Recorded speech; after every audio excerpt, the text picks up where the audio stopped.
welcome back to the Velvet Underworld channels. And after this video, I would really like to know your thoughts about these stories. Feel free to share it under the comment sections and where you come from so that we could connect to each other better through this channel. Thank you. The rain turned her blood to pink rivers on the pavement. Mara Lane crawled forward, one arm useless, the other clutching her ribs where his boot had landed. Somewhere behind her, he was still shouting. Her ex-husband, the man who'd promised forever and delivered fists instead. She had to get home. Ellie was waiting. Just 3 more blocks.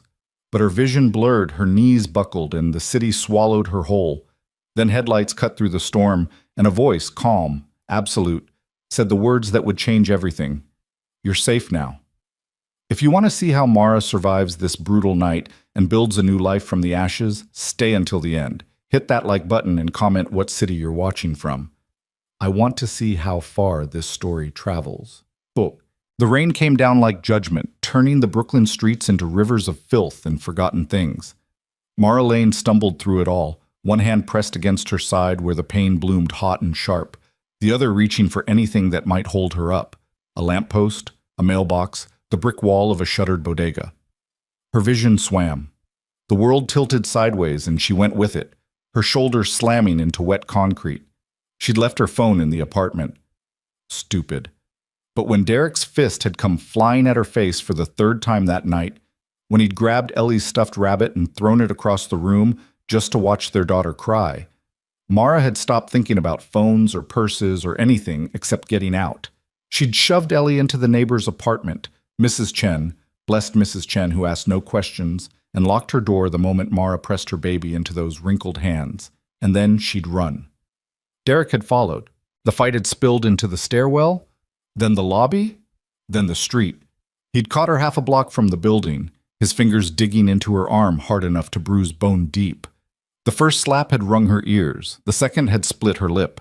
When she'd finally broken free and run again, he'd thrown a beer bottle that shattered against her shoulder blade, glass embedding itself in a constellation of small burning stars across her back. Now she was 3 blocks away and he'd stopped chasing, probably went back for another drink, or maybe to smash what was left of their apartment. It didn't matter. All that mattered was getting back to Ellie. 3 blocks. She could do 3 blocks. Except her legs had other ideas. Mara's knee gave out and she went down hard, her palms scraping across the sidewalk. The rain hammered her back, finding every cut, every bruise, every place where Derek's rage had left its mark. She tried to push herself up, but her left arm wouldn't cooperate. Something wrong with the shoulder, something that sent white-hot lightning through her whole body when she moved it. Get up, she whispered to herself. Get up, get up, get up. But the world was growing soft around the edges, darkness creeping in from the sides like curtains closing on a stage. She could hear her own breathing, ragged and wet, could taste blood, could feel the rain washing everything away, all the fight, all the fear, all the desperate fury that had kept her moving this far. 3 blocks, might as well be 300. She pressed her forehead to the concrete and tried to remember how to breathe. That's when the headlights found her. Mara squinted against the sudden brightness, one hand coming up to shield her eyes. A car had pulled up to the curb, something expensive, sleek, and black and completely out of place in this neighborhood where rust buckets and old Hondas were the local currency. The engine purred like a living thing. For a moment, nothing happened. The car just sat there, headlights burning, while Mara lay broken on the sidewalk and the rain kept falling. Then the driver's door opened. A man stepped out into the storm, and the first thing Mara noticed was that he didn't hurry, didn't run or rush or show any sign that the downpour bothered him at all. He moved with the kind of easy confidence that suggested the weather wouldn't dare touch him without permission. He wore a dark suit that probably cost more than Mara made in 6 months, and somehow it stayed crisp despite the rain. His shoes, leather, polished to a mirror shine, barely seemed to touch the wet pavement. He approached slowly, hands visible, palms open, non-threatening. But there was something about the way he carried himself that suggested threat was always an option, just not one he needed right now. Easy, he said, his voice cutting through the storm with surprising clarity. Don't try to move. Mara tried anyway, Some animal part of her brain screaming that strange men in dark cars meant danger, meant more pain, meant things worse than Derek's fists. She managed to get one knee under her before her body staged a full rebellion, and she collapsed again with a gasp that tasted like copper. The man crouched down beside her, close enough that she could see his face now. Sharp cheekbones, dark eyes that missed nothing, a jaw that looked like it had been carved from marble. He couldn't have been much older than 35, but something in those eyes suggested he'd lived several lifetimes already. "You're bleeding," he said, which was possibly the most obvious statement anyone had ever made in the history of obvious statements. But his tone wasn't mocking, just factual. "How bad?" "I'm fine," Mara lied, because that's what you said to strange men on dark streets, even when you were very much not fine. One dark eyebrow lifted a fraction of an inch. "You're face down on a sidewalk in a rainstorm with what looks like a dislocated shoulder and at least 3 broken ribs. Try again." "I need to get home." Her voice came out thready, weak. She hated it. "My daughter. Where's home?" Mara hesitated. Giving out her address felt dangerous. Everything felt dangerous. But Ellie was waiting, and Mrs. Chen was 83 and probably terrified, and Mara needed to get back, needed to hold her baby and prove that they were both still alive. "Marlowe Street," she whispered, "building with the blue door." Recognition flickered across the man's face. "That's 3 blocks north. You're not walking 3 blocks. Before she could protest, he'd pulled out his phone and pressed a single button. Someone answered immediately. "Marco, Marlowe Street, building with the blue door. There's a child there with an elderly neighbor. Get them somewhere safe." "No, I don't care what you have to tell the neighbor. Keep the child calm and wait for further instructions." He hung up and turned back to Mara, who was staring at him with a mixture of confusion and rising panic. "What did you do?" she demanded, trying again to stand. "You can't just... Who do you think—" "I think you're in no condition to take care of anyone, including yourself," he said calmly. "And I think your daughter is better off with my people than alone with a terrified old woman while you bleed out on a street corner. Now, we can do this easy or we can do this hard, but either way, you're getting in that car and we're getting you to a doctor." "I don't know you." Mara's voice cracked on the last word. Something softened in those dark eyes. Not much, but enough. "No," he agreed. "You don't. My name is Luca Moretti, and right now I'm the only help you've got." The name meant nothing to her. Should it have meant something? The way he said it suggested it should, like he was announcing himself as someone important, someone who mattered. But Mara's world had shrunk to the size of a 1-bedroom apartment in a shitty building with a broken elevator. And in that world, names like Luca Moretti didn't appear. "I can't afford a doctor," she said, which was true. She couldn't afford much of anything these days. "Did I ask you to pay?" "Nothing's free." Now he smiled, but it wasn't a happy expression. "No," he agreed. "Nothing is. But sometimes the price isn't what you expect. Come on, you're going into shock." He was right. She could feel it happening, the world growing distant, her thoughts scattering like birds. The pain had gone from sharp to dull, which probably wasn't a good sign. When he reached for her, she didn't have the strength to pull away. Luca lifted her like she weighed nothing at all, one arm beneath her knees, the other supporting her back. Mara bit back a scream as the movement jostled her injured shoulder, but he adjusted his grip almost immediately, finding a position that hurt less. "Sorry," he murmured, carrying her to the car. The passenger door opened as they approached, someone inside reaching across to push it wide. And then Mara was being settled into leather seats that probably cost more than her entire apartment. The interior smelled like expensive cologne and new car and something else, something darker. Gunpowder, maybe.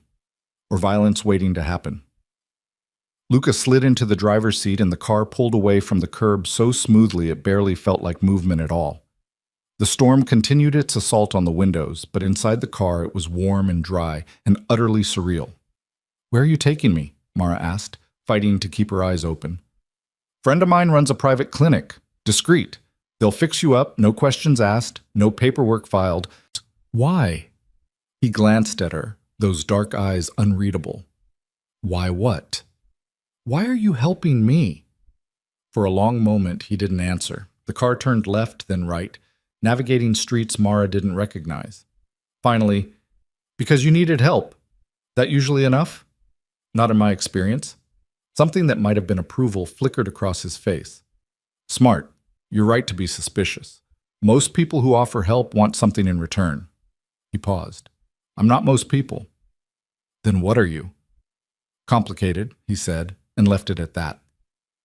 The clinic turned out to be a brownstone in a neighborhood that screamed money. Tree-lined streets, fancy cars, buildings that looked like they'd been standing since New York was New Amsterdam.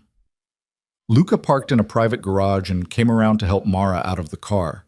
She tried to walk on her own and made it exactly 3 steps before her legs decided they were done cooperating. He caught her before she hit the ground. Stubborn, he observed. Scared, she corrected. Of me. Of everything. He studied her for a moment, and something shifted in his expression, something that looked almost like understanding. Fair enough, he said quietly. Come on, let's get you patched up. The clinic's entrance was through an unmarked door at the back of the building. Inside, it looked more like an upscale hotel than a medical facility. Marble floors, soft lighting, art on the walls that probably cost more than Mara had made in her entire life. A woman in expensive scrubs appeared immediately, her expression professionally neutral as she took in Mara's condition. Exam room 2, she said to Luca, not bothering with questions. Dr. Williams is ready. Thank you, Teresa. Exam room 2 was all gleaming chrome and sterile surfaces, but somehow still managed to feel less cold than any hospital Mara had ever been in. The doctor was a middle-aged black woman with gentle hands and a no-nonsense attitude that Mara appreciated immediately. What happened? She asked, already cutting away Mara's ruined shirt.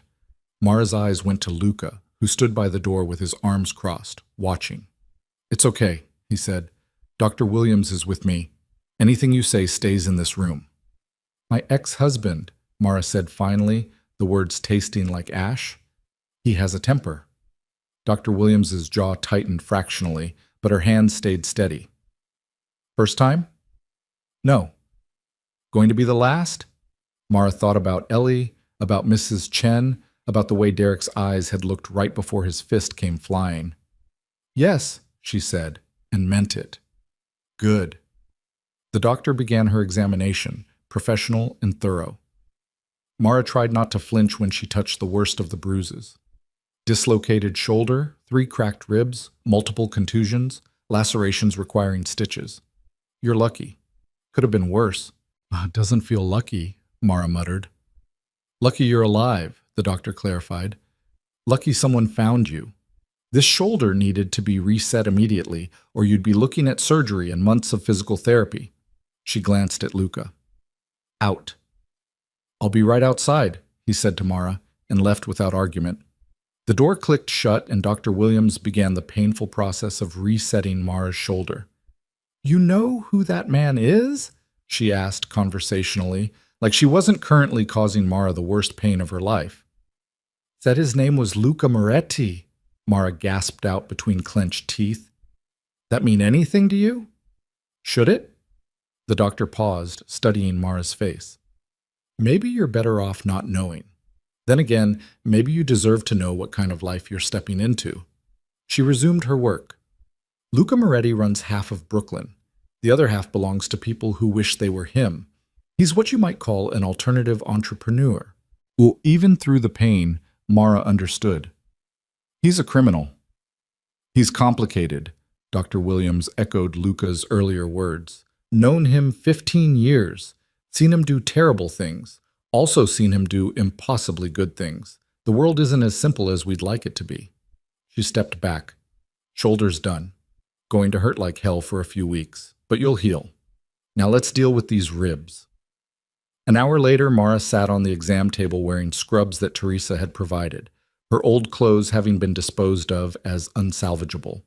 Her shoulder was immobilized in a sling, her ribs tightly wrapped, the various cuts and scrapes cleaned and bandaged. Dr. Williams had given her something for the pain that made the world feel soft and slightly unreal. Luca knocked once and entered, his eyes swept over her, cataloging the damage. Better? Different, Mara said. Your man, the one you sent to get Ellie. Is she? She's fine. Marco took her to one of my properties. Safe, comfortable, the neighbors with her. We told her there was a gas leak in your building and everyone needed to evacuate. She bought it. Relief flooded through Mara so intensely it brought tears to her eyes. I need to see her. You will. But first we need to talk. About what? About what happens next. Luca pulled up a chair and sat down, his movements deliberate. Your ex-husband, Derek Lane. He's going to come looking for you. How do you know his name? I know a lot of things. He pulled out his phone, swiped a few times, turned it to show her. Derek Lane, age 37. 3 prior arrests for assault, 2 convictions, served 8 months total. Currently on probation. Works sporadically as a mechanic, drinks heavily, gambles more than he can afford to lose. Ring any bells? Mara stared at the screen. It was Derek's mugshot from his last arrest. That dead-eyed stare she knew too well. How did you get this so fast? I have resources. He pocketed the phone. The question is, what do you want to do about him? What do you mean? I mean, Luca said carefully, that you have options. You could go to the police, file a report, get a restraining order, though I notice you didn't do any of that tonight. Restraining orders are just paper, Mara said bitterly. They don't stop fists. No, he agreed. They don't. So what has stopped them? The question hung in the air between them. Mara knew what he was really asking, knew that this man, this complicated criminal with his expensive suits and his private clinic, was offering her something that no court ever could. I just want him gone, she whispered. I want him so far away from me and Ellie that he never finds us again. That can be arranged? How? Luca leaned forward, elbows on his knees, eyes locked on hers. There are ways to make sure someone understands that pursuing a particular course of action would be extremely unwise. Ways that don't involve violence, but do involve absolute clarity about consequences. You do that? For a stranger? Yes. Why? His jaw tightened. Let's just say I have personal reasons for not liking men who beat women and leave it at that. There was history in those words, pain buried deep. Mara recognized it because she carried her own. What's the price? She asked, because nothing was free. He'd said so himself. No price. Not the way you're thinking. Luca stood, straightening his jacket. I'm going to take you to see your daughter. You're going to stay somewhere safe while you heal, and when you're ready, we'll figure out the next step. That's it. And Derek? I'll handle Derek. How? Do you really want the details? Mara thought about Ellie's face when Derek threw her rabbit. Thought about the bruises she'd covered with makeup for 3 years, the lies she'd told, the fear she'd swallowed down like poison. Thought about tonight, about crawling through rain and blood while he laughed somewhere behind her. No, she said. I don't. Then trust me when I say it'll be handled. Clean, permanent, legal. Legal? A ghost of a smile. I have lawyers for days. Derek Lane violated his probation the moment he laid hands on you tonight. Getting him sent back to prison isn't hard. Keeping him there long enough for you to disappear? That takes resources. Which I have. It sounded too easy, too good. But Mara was tired of fighting alone, tired of being scared, tired of pretending she had any control over a life that had spiraled into chaos years ago. Okay, she said quietly. Okay? Help me, please. Something passed across Luca's face. Satisfaction, maybe, or relief. He offered her his hand. Come on, let's get you to your daughter. The car ride took them to Manhattan, to a building so expensive it had an actual doorman in a uniform. Mara felt acutely aware of her borrowed scrubs and bandaged appearance as Luca guided her through a lobby that looked like a museum. They took an elevator to the 20th floor, and when the doors opened, it was directly into a penthouse apartment. Ellie's voice hit her before Mara had even stepped out of the elevator. Mommy! Her daughter came running, all wild dark curls and gap-toothed smile, and Mara dropped to her knees despite the screaming protest from her ribs. She caught Ellie with her good arm and held on tight, breathing in the scent of her daughter's shampoo and feeling, for the first time all night, like maybe things might actually be okay. Baby, she whispered into Ellie's hair. I'm here. I'm here. Mrs. Chen said there was a gas leak, Ellie said, her words muffled against Mara's shoulder. She said we had to leave fast. Where were you? I was scared. I'm sorry, baby. I'm so sorry. Mara pulled back enough to look at her daughter's face, checking for tears, for fear, for any sign that tonight had damaged her. But we're safe now. Everything's going to be okay. You're hurt. Ellie's small fingers touched the edge of the bandage visible above Mara's sling. Did Daddy do this? The question landed like a punch.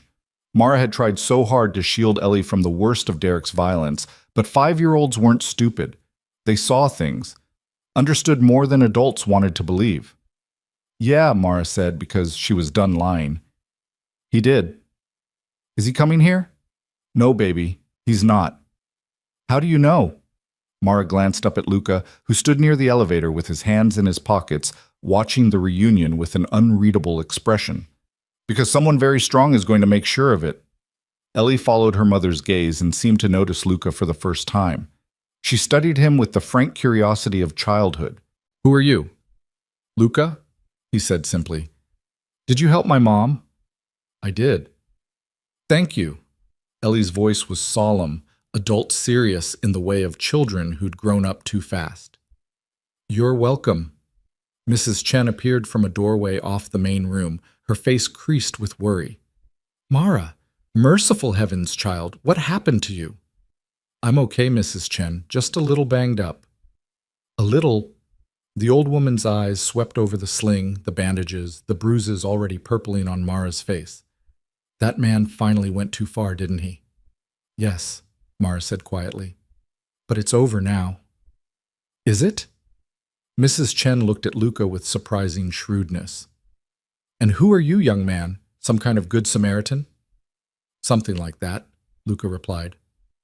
Mrs. Chen's skepticism was obvious, but she seemed to decide against pressing the issue. Well, I suppose I should be getting home, though I'm not sure what home I'm getting to if there's truly a gas leak. The building's fine, Luca said. That was just a necessary fiction, but I'd appreciate it if you'd keep the fiction alive for a while longer. Tell your neighbors that Mara and Ellie had to stay with family while their apartment was inspected. Can you do that? Mrs. Chen's eyes narrowed. You're asking me to lie. I'm asking you to help keep them safe. Sometimes those things overlap. The old woman studied him for a long moment.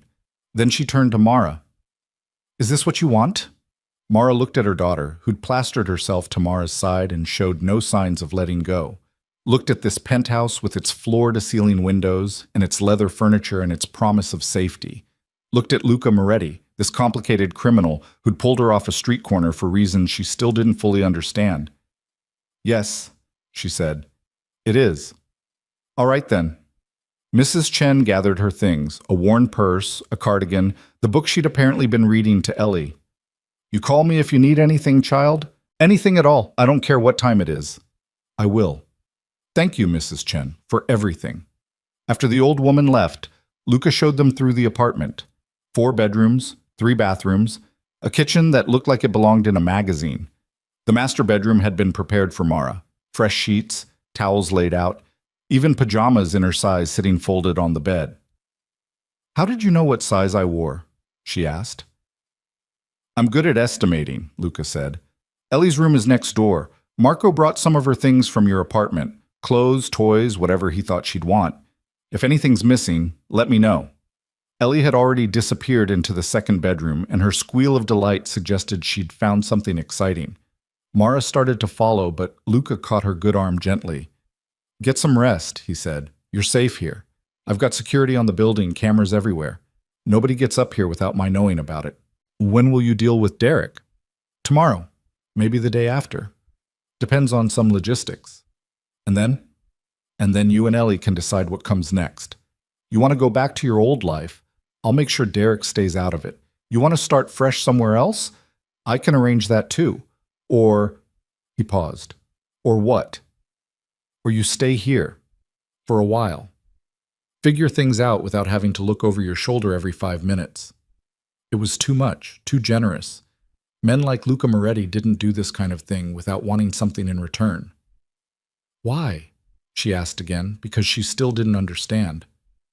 He looked away, jaw working. When he finally spoke, his voice was quieter than before.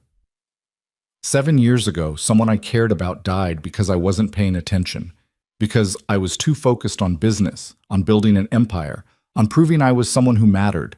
I missed the signs that she was in trouble, and by the time I noticed, it was too late. His dark eyes came back to Mara. I can't fix that. Can't bring her back. But I can make damn sure it doesn't happen to someone else. Not on my watch. The grief in his voice was old, but not buried, a wound that had scarred over but never fully healed. Mara recognized it intimately. She carried similar wounds herself. I'm sorry, she said, and meant it. Yeah, me too. He straightened, and just like that, the vulnerability was gone, locked away behind that mask of control. You should rest. Dr. Williams said the pain medication might make you drowsy. Will you be here? In the apartment, I mean. No, I have my own place across town, but I'll be back tomorrow to check on you. He pulled a business card from his pocket and handed it to her. My number. You need anything. Anything at all. You call. Day or night. Mara took the card, her fingers brushing his. Thank you, she said, the words feeling inadequate for everything he'd done. Don't thank me yet, Luca said. We haven't gotten to the hard part. He left without explaining what the hard part might be, and Mara stood in the middle of the expensive bedroom holding a stranger's business card and wondering what she'd just agreed to. In the next room, Ellie was singing to herself, some made-up song about princesses and castles. The sound of her daughter's voice, happy and unafraid, was enough to quiet the doubts. Whatever came next, whatever price Luca Moretti eventually demanded, it couldn't be worse than what she'd left behind. Mara changed into the pajamas. They fit perfectly, which was somehow both impressive and unsettling, and went to check on Ellie. Her daughter had indeed found something exciting, a collection of stuffed animals, including a rabbit that looked exactly like the one Derek had destroyed. Look, Mommy! Ellie held it up triumphantly. It's Mr. Hops! Well, not Mr. Hops, but he looks just like him. He does, Mara agreed, settling carefully on the edge of the bed. What should we call this one? Ellie thought seriously. Mr. Hops, too. Very creative. I know. Ellie snuggled into the bed, which was easily 3 times the size of her bed at home. Mommy? Are we really safe here? Yes, baby, we really are. Promise? Mara thought about Luca's eyes, about the quiet certainty in his voice when he said Derek would be handled. Thought about the security cameras and the doorman and the fact that this building probably cost more per month than she'd made in a year. Promise, she said. Ellie's eyes were already drifting closed, exhaustion finally catching up with her. Okay. Love you, Mommy. Love you too, baby, more than anything. Mara sat there until Ellie's breathing evened out into sleep, then made her way back to the master bedroom. Her entire body ached, the pain medication wearing off just enough to remind her of every bruise, every cut, every place where Derek's violence had left its mark. She stood at the floor-to-ceiling window and looked out at the city spread below like a carpet of lights. Somewhere out there, Derek was probably nursing a bottle and planning his next move. Somewhere out there, Luca Moretti was setting plans in motion that would change everything. And here, 20 floors up in a borrowed penthouse, Mara Lane was trying to figure out who she'd become now that she'd stopped running. Her reflection stared back at her from the glass, battered, bandaged, but still standing, still breathing, still fighting. It would have to be enough. Morning came through the floor-to-ceiling windows like an invasion, all golden light and impossible brightness.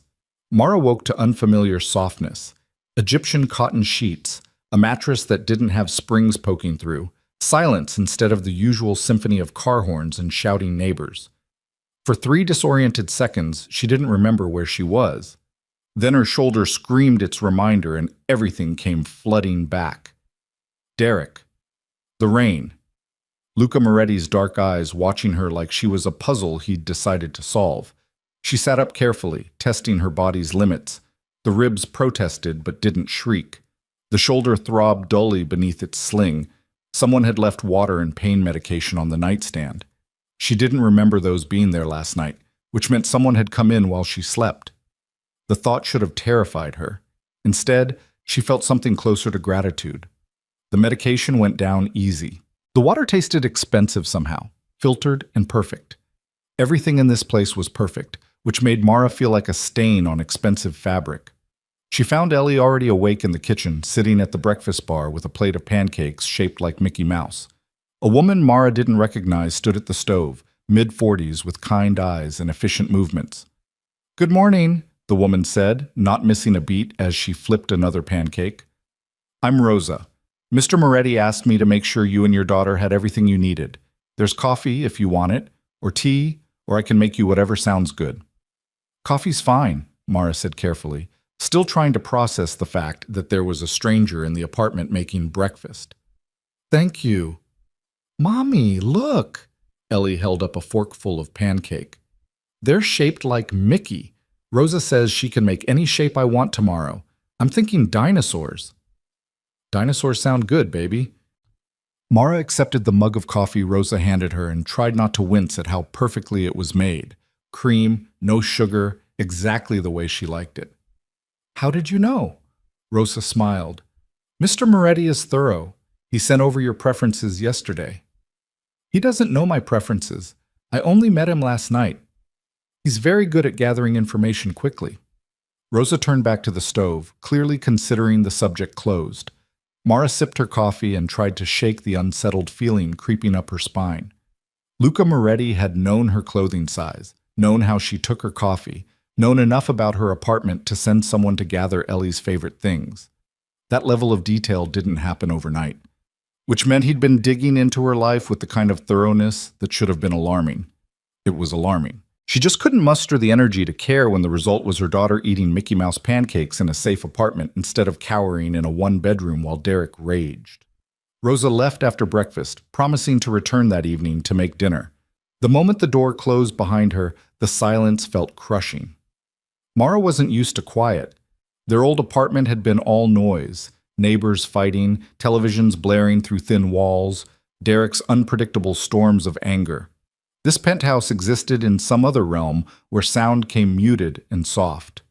Ellie seemed perfectly content, already spreading out on the living room floor with the collection of toys that had mysteriously appeared in her room. Mara watched her daughter play and tried to plan next steps. She needed to call her boss at the diner, if she still had a job after not showing up yesterday.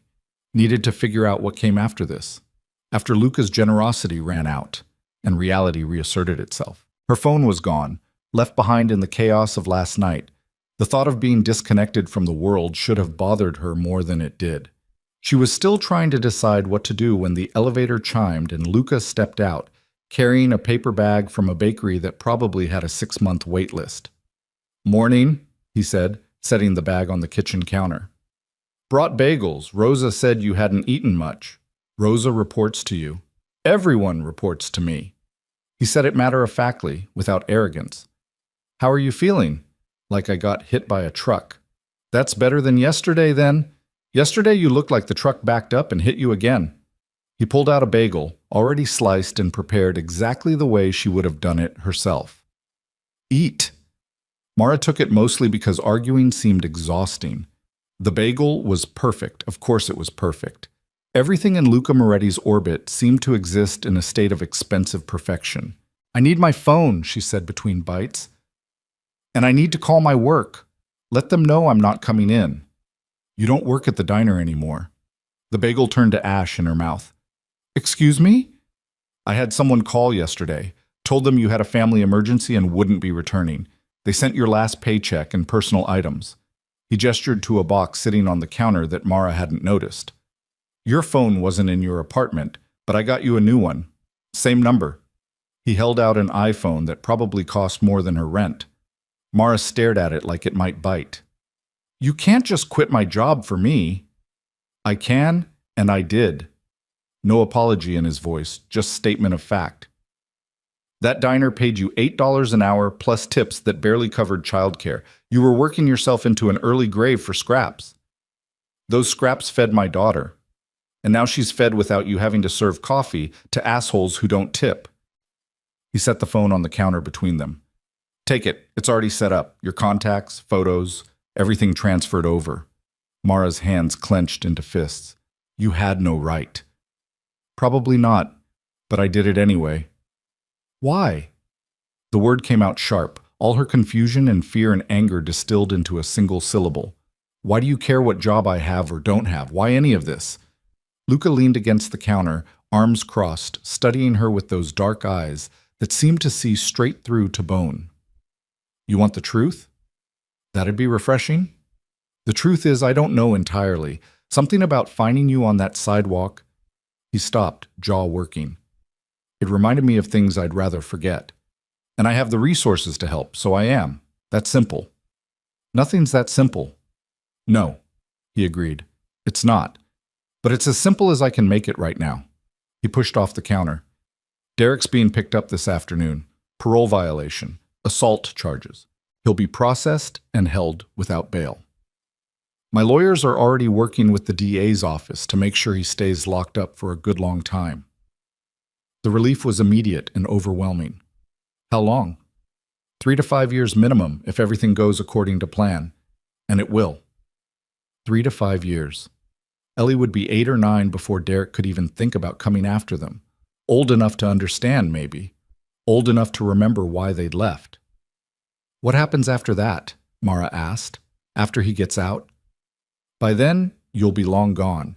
New city, new name if you want it, new life. He'll never find you.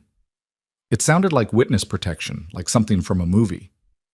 You can really do that? I can do a lot of things, Mara. Most of them would horrify you. But yes, I can definitely relocate 2 people and make sure they stay disappeared. She believed him. That was the terrifying part. She absolutely believed this man could erase her old life and build her a new one from scratch. In the meantime, Luca continued, you're staying here. Rosa will come by twice a day, morning and evening. There's security on the building 24/7. My number's programmed into that phone. Anything happens, anything feels wrong, you call. How long is in the meantime? As long as it takes. He started toward the elevator, then paused. Oh, and there's a bank card in the phone case. Emergency expenses, whatever you and Ellie need. Don't worry about the limit. I'm not taking your money. He turned back, one eyebrow raised. How do you plan to buy food? Clothes? Anything? I'll figure it out. Stubborn, but he said it like a compliment. Fine. Consider it a loan. When you get back on your feet, you can pay me back if it makes you feel better. But in the meantime, your daughter needs things, and you need to heal. So take the damn card and stop making this harder than it needs to be. The elevator arrived, and he stepped inside, one hand holding the door. I'll check in tomorrow. Call if you need anything before then. Then he was gone, and Mara was left standing in the expensive kitchen, holding an expensive phone with a bank card that probably had more money on it than she'd see in a lifetime. Ellie wandered in from the living room, Mr. Hops 2 tucked under one arm. Was that Luca? Yeah, baby. I like him. He has a nice voice. Mara thought about Luca's voice, the way it cut through chaos with absolute certainty. Yeah, she said quietly. He does. The next 3 days established a rhythm that felt both surreal and dangerously comfortable. Rosa arrived at 8 every morning with breakfast and left after cleaning up, returning at 6 for dinner. A doctor came by on day 2 to check Mara's injuries. Not Dr. Williams, but someone equally professional and discreet. He adjusted her medications, gave her exercises for the shoulder, and told her she was healing faster than expected. Luca appeared once a day, always bringing something. Groceries Rosa had requested, a tablet loaded with kids' movies for Ellie, a laptop for Mara in case she wanted to look for jobs online. He never stayed long, just checked in to make sure they had what they needed and gave updates on Derek's situation. The arrest had gone smoothly. Derek was being held in Rikers. The DA was being very cooperative about keeping him there. Everything was going according to plan. Mara should have been relieved. Instead, she felt like she was living in a bubble that would eventually pop, depositing her right back into chaos. On day 4, the bubble developed its first crack. Mara was doing the shoulder exercises the doctor had prescribed when her new phone rang, a number she didn't recognize. She almost didn't answer, but something made her pick up. Marlene. Who's asking? Detective Sarah Chen, NYPD. I'm investigating an assault complaint filed by Derek Lane. He claims you attacked him 4 nights ago and that you've kidnapped his daughter. I'd like to ask you some questions. The world tilted sideways. Mara grabbed the counter for support, her healing shoulder screaming in protest. That's not what happened. I'm sure it's not, but I still need to hear your side. Can you come down to the precinct? I'm injured. I can barely walk. A pause. Mr. Lane has visible injuries as well. Claims you hit him with a baseball bat. The sheer audacity of the lie stole Mara's breath. He's lying. He beat me. I have medical records, witnesses. Then this should be easy to clear up. How about I come to you? Where are you staying? Every instinct Mara had screamed not to give out the address. I need to call someone first. That's fine, but Ms. Lane, if you don't cooperate, I'll have to assume Mr. Lane's story has merit. That's not a road you want to go down. The detective hung up. Mara stood frozen in the kitchen, phone clutched in her hand, panic rising like floodwater. She called Luca. He answered on the first ring. What's wrong? The words spilled out in a rush. The detective, Derek's lies, the threat of charges. Luca listened without interrupting, and when she finished, his voice was perfectly calm. Don't talk to anyone. Don't answer the door. I'm sending someone over right now. His name is Marcus Webb. He's a lawyer. Do exactly what he tells you. Luca, Derek said I kidnapped Ellie. Derek's a convicted felon on parole who violated the terms of his release by committing assault. His credibility is non-existent. My lawyers will handle this. Your lawyers can't just make the police go away. Mara. His voice cut through her spiral. Trust me, this is what I do. Marcus Webb arrived 20 minutes later, a silver-haired man in an impeccable suit who radiated the kind of confidence that cost $1,000 an hour. He settled in the living room with a leather portfolio and gave Mara a smile that probably put juries at ease. All right, he said, tell me everything. Mara did. Every detail from the past 4 days, going back to the night Derek had nearly killed her. Marcus took notes, asked clarifying questions, and showed no visible reaction to even the worst parts of her story. When she finished, he closed his portfolio. Here's what's going to happen. I'm going to call Detective Chen and explain that you're represented by counsel and that all questions should go through me. I'll provide her with your medical records from the night of the assault, along with statements from Dr. Williams and the EMTs who treated you. I'll also provide Derek Lane's criminal history and parole violation documentation. Will that be enough? More than enough. Chen's trying to shake the tree, see what falls out. It's standard procedure when there are competing narratives, but your narrative has evidence. Derek's has nothing but lies and a history of violence. Marcus stood, smoothing his already smooth jacket. Don't worry, Ms. Lane. This will be resolved by end of day. He was right. By 6 that evening, Detective Chen had closed her investigation with a note that no charges would be filed against Mara Lane. Derek's complaint had been deemed without merit. Luca called an hour later. You okay? Yeah, your lawyer is terrifying. Marcus is the best, and expensive, which means he's worth every penny. A pause. This is going to happen again, you know. What do you mean? Derek's going to keep trying. He'll file complaints, make accusations, try to use the system against you. It's what abusers do when they lose control. Mara sank onto the couch, exhaustion settling into her bones. So what do I do? You let me handle it. Every time he makes a move, we shut it down. Eventually he'll realize it's not working and he'll give up. You don't know Derek. He doesn't give up. Neither do I. Steel beneath the words. I promise you, Mara, he's not getting near you or Ellie again. After they hung up, Mara sat in the growing darkness and tried to figure out how her life had become something where she needed a criminal's protection from her ex-husband. The universe had a sick sense of humor. A week slipped by, then 2.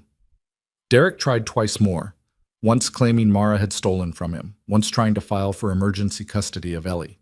Each time, Marcus Webb made the problem disappear with the efficiency of expensive litigation. Each time, Luca checked in to make sure Mara was holding up. She was.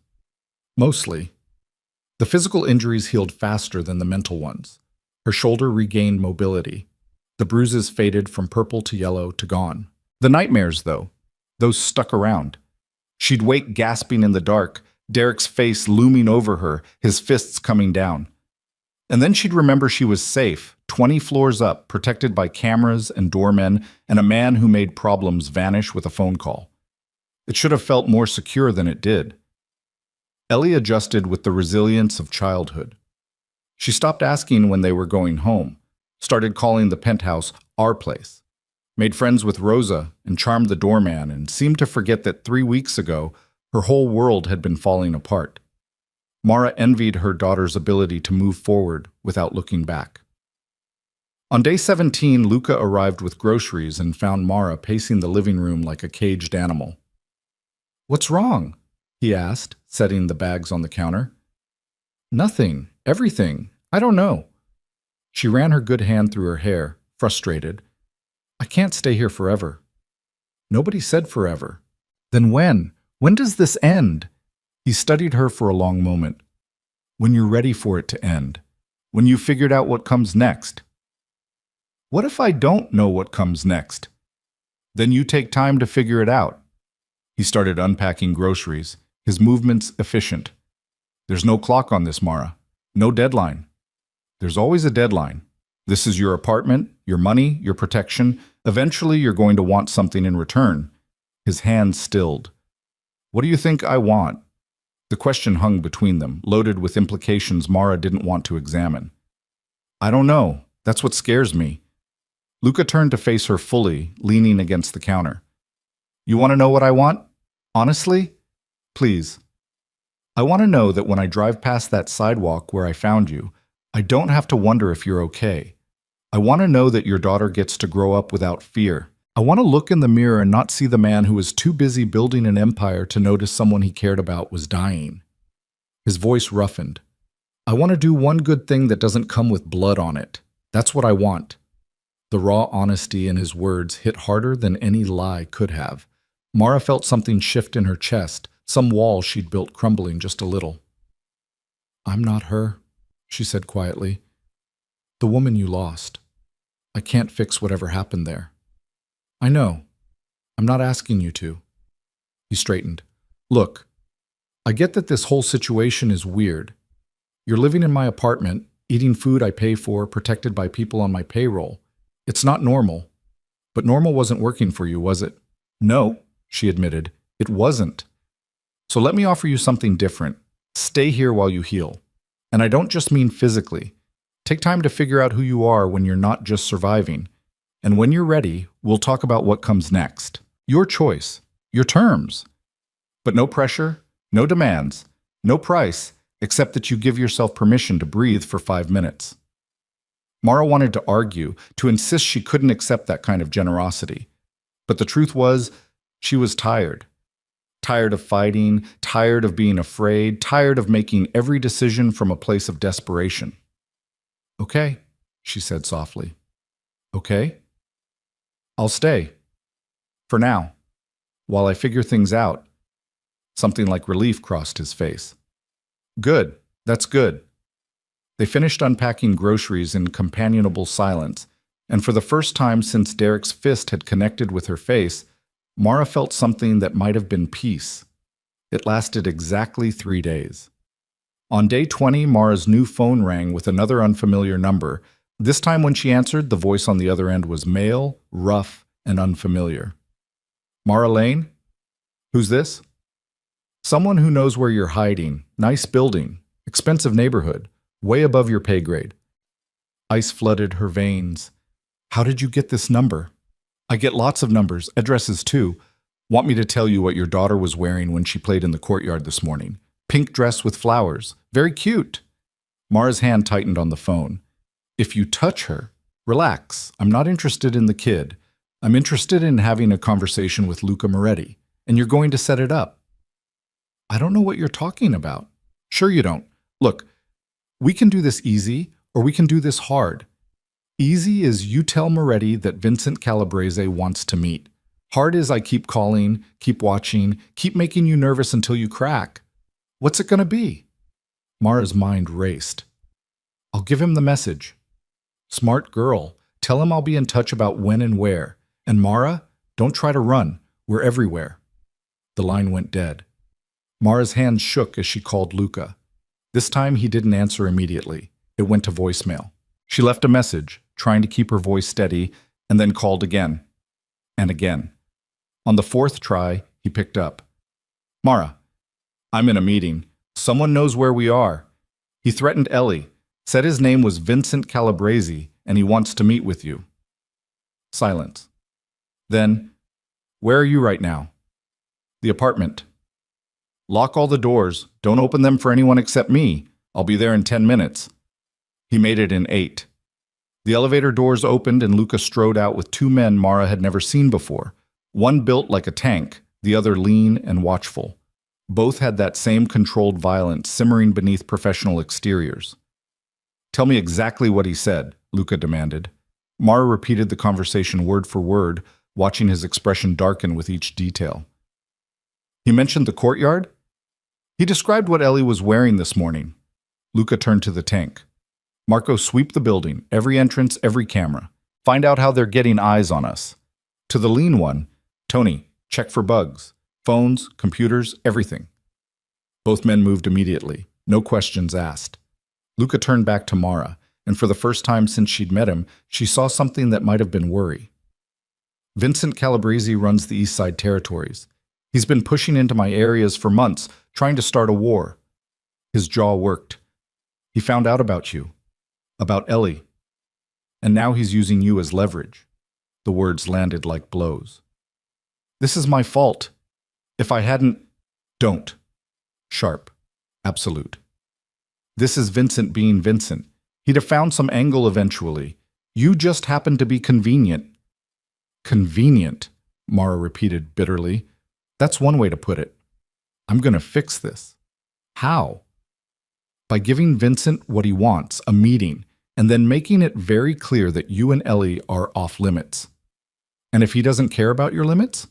Luca's smile was cold enough to frost windows. Then I'll explain it in language he understands. Tony returned from his sweep, holding what looked like a small electronic device. Found this in the living room, behind the picture frame, professional grade. Mara stared at the bug in horror. They were listening to everything? For probably a week, Tony confirmed. Maybe more. Which meant Vincent Calabrese knew about Derek, about the assault, about every conversation Mara and Luca had shared in this apartment. He knew her vulnerabilities, her fears, her daughter's name. I can't stay here, Mara said, panic rising. If they can bug the apartment, plant cameras. You're not going anywhere. Luca's voice cut through her spiral. This building is about to become Fort Knox. No one gets in or out without going through security that would make the Secret Service jealous. He turned to Marco. Call in everyone. Full lockdown protocol. And get Marcus on the phone. We're going to need legal backup in case this goes sideways. On it! Marco pulled out his phone and stepped away. Luca moved closer to Mara, his voice dropping. I need you to trust me. Can you do that? She wanted to say yes, wanted to believe that this man who'd pulled her off a sidewalk could protect her from whatever storm was coming, but trust had been beaten out of her a long time ago. I don't know, she whispered. Fair enough. He stepped back. Then trust this. I don't lose. Not fights, not territory, and definitely not people under my protection. Vincent Calabrese is about to learn that the hard way. Within 2 hours, the penthouse had transformed into something between a fortress and a command center. Men in dark suits appeared with equipment that looked like it belonged in spy movies, signal jammers, counter-surveillance tech, weapons that stayed holstered but were impossible to ignore. Mara watched them work with a growing sense of unreality, like she'd stumbled into someone else's life. Ellie, thankfully, thought it was all very exciting. She'd decided the security team were superheroes and kept trying to guess their powers. Marco played along, telling her his superpower was knowing when people were lying. Tony's was being invisible when he needed to be. The little girl ate it up, completely oblivious to the tension crackling through every adult in the room. Luca had taken over the dining table, phone pressed to his ear, conducting 3 conversations at once. Mara caught fragments, coordinates, time windows, legal contingencies. He moved through problems the way surgeons moved through operations, precise and emotionless. When he finally hung up, Marco was waiting with an update. Building's clean now, Marco reported. 6 cameras on the perimeter, 2 on the service entrance. Vincent's people were thorough. We've got countermeasures in place. They're blind now. Good.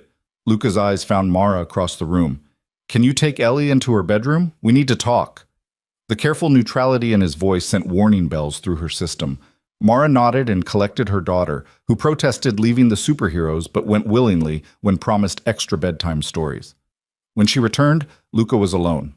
The security team had melted away to whatever positions they'd taken up around the building.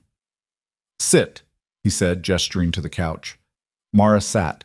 What did you find out? Vincent wants to meet tomorrow night. Neutral territory, limited security on both sides. He says he just wants to talk. You don't believe him. Vincent Calabrese doesn't do anything without an angle, but refusing to meet would be worse. It'd look like weakness, and in my world, weakness gets you killed. He leaned forward, elbows on his knees. There's something else. Something you need to know about Derek. Ice crystallized in Mara's stomach. What about him? He didn't just beat you because he's a drunk with anger issues. He beat you because he's in debt. Deep debt. The kind that gets people disappeared. I don't understand. Luca pulled out his phone, swiped to a photo, held it out. The image showed Derek sitting across a table from two men Mara didn't recognize.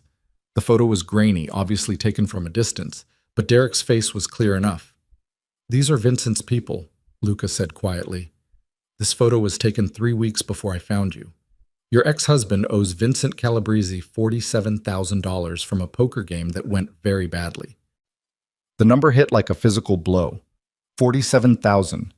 They'd never had $47,000. They'd never had $4,000. That's impossible. Derek doesn't have that kind of money. No, he doesn't. So he offered Vincent something else as collateral. The apartment went very quiet. Mara could hear her own heartbeat, loud and frantic. You, Luca said, and Ellie. The words didn't make sense, couldn't make sense. What? He told Vincent he had a wife and kid, said Vincent could have you both if he'd forgive the debt. Vincent was considering it. You'd be worth more than $47,000 on certain markets, but then you left Derek, and when I found you and brought you into my protection, you became untouchable. He paused, until Vincent figured out the connection. Mara's hands were shaking. She pressed them together, trying to still the tremors. You're telling me Derek was going to sell us? Like property? Yes. To pay a gambling debt? Yes. The rage came from somewhere deep and primal, burning away the shock. That son of a bitch. That absolute... She couldn't even finish the sentence. There weren't words vile enough. I know, Luca said, and something in his voice suggested he really did know, that he'd seen this particular brand of human garbage before. Does Vincent still want... Mara couldn't say it. No, you're under my protection. That makes you untouchable, but it also makes you leverage. His expression hardened. Vincent's not stupid. He knows I won't just hand you over, but he also knows that threatening you gets my attention, which is what this whole thing has been about, forcing me to the table. So I'm bait. Your motivation. He stood, pacing to the window. Vincent's been pushing into my territories for months. Every week it's a new provocation, his people dealing on my corners, his crews shaking down my establishments. He wants a reaction, wants me to start a war so he can claim self-defense to the other families. And meeting with him, that's giving him what he wants. Meeting with him is calling his bluff. If he just wanted to talk territory, he'd have gone through the usual channels. But he involved you, which means this is personal. He's trying to prove I'm weak, that I let emotions dictate business decisions. Mara processed that. So what happens at this meeting? I negotiate, figure out what he really wants, and make it very clear that you and Ellie are completely off the table. And if he doesn't accept that? Luca turned from the window, and the look in his eyes was the coldest thing Mara had ever seen. Then we have a different kind of conversation. Sleep didn't come easily that night. Mara lay in the expensive bed, staring at the ceiling, her mind churning through everything she'd learned. Derek had tried to sell them, had looked at his wife and daughter and seen merchandise, commodities to trade away. The man she'd married, the man she'd loved once upon a time before the drinking and the anger consumed him, that man had been willing to hand them over to criminals like they were nothing. The betrayal cut deeper than his fists ever had. Somewhere around 3 in the morning, she gave up on sleep and padded into the living room. She wasn't expecting to find Luca there, sitting in the dark with a glass of whiskey, staring out at the city lights. "Can't sleep either?" he asked without turning around. "Keep thinking about Derek, about what he tried to do." "That's normal. Betrayal takes time to process." Mara curled up in the chair across from him. "How did you find out? About the debt? The arrangement with Vincent?" "I have people everywhere. Eyes, ears, informants. When Vincent started making noise about you, I had them dig deeper. The poker game came up, the debt, the offer Derek made." He took a sip of whiskey.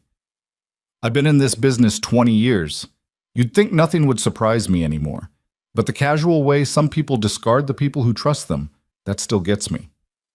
"Is that what happened to her? The woman you lost?" His hand tightened on the glass. For a long moment she thought he wouldn't answer. Then, "Her name was Elena. My sister." Mara's breath caught. "Luca? She got involved with someone in a rival organization, thought it was love.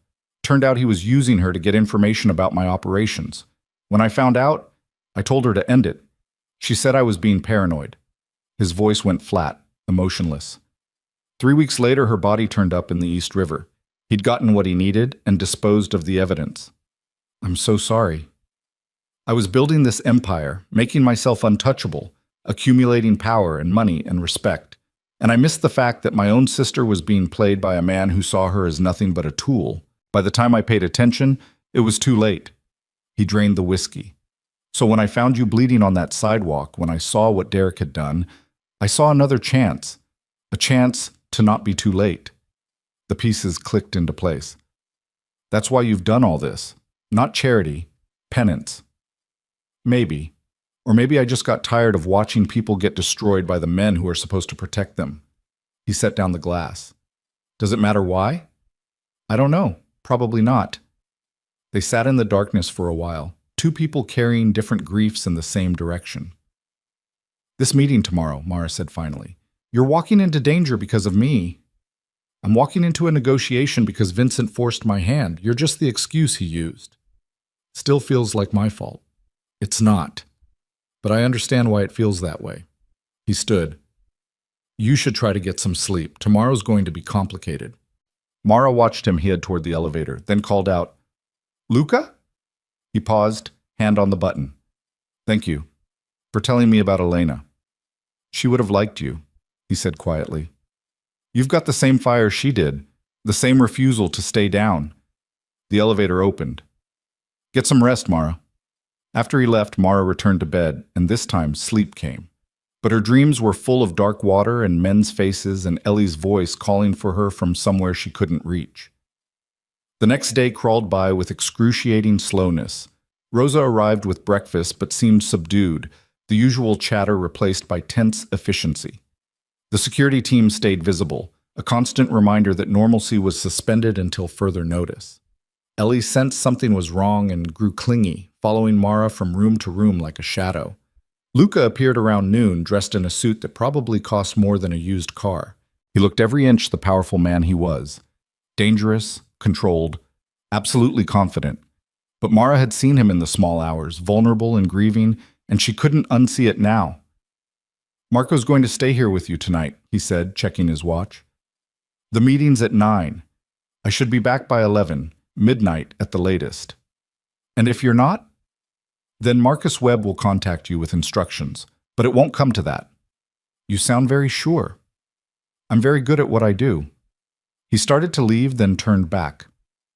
"Mara, if something does go wrong, if you don't hear from me by 1 in the morning, there's an envelope in the top drawer of the desk in the study. Everything you need is in there.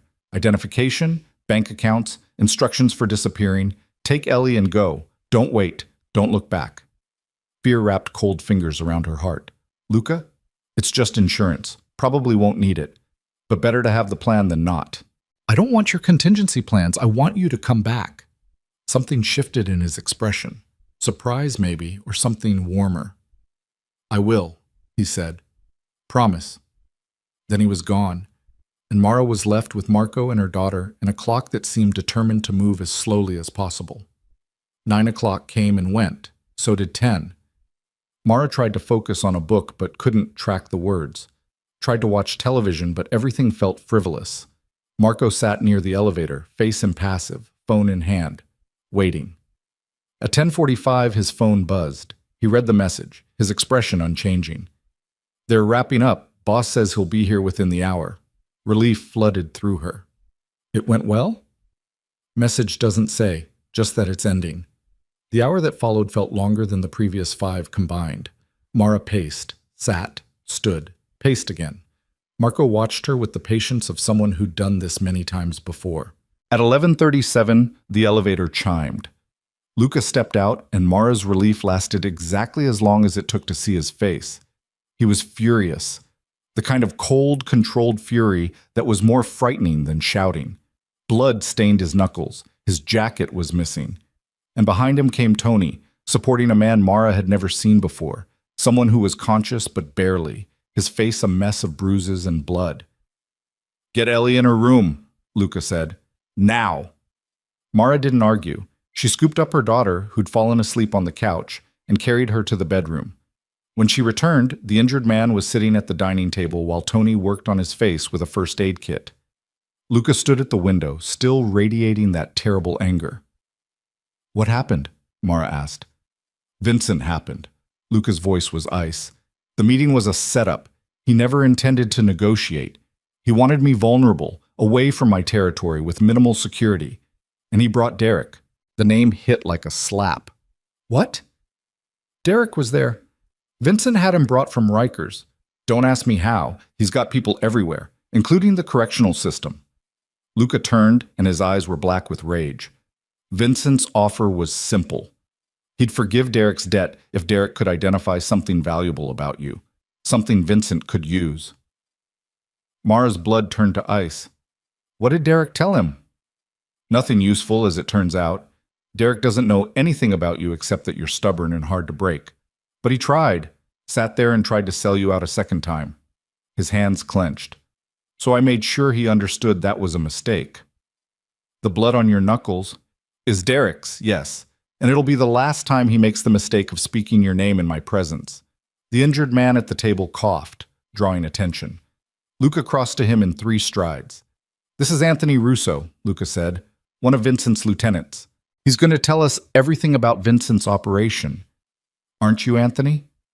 The man nodded weakly. When he spoke, his voice was thick with pain and missing teeth. "Vincent's planning something bigger.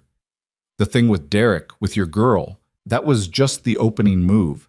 He's got support from the commission. They think you're getting too powerful, too independent. They want you brought to heel." "The commission approved a hit on me?" "Not exactly.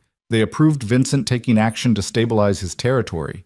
How he does that is up to him, and Vincent's chosen war." Luca's expression went absolutely glacial. "When?" "Soon.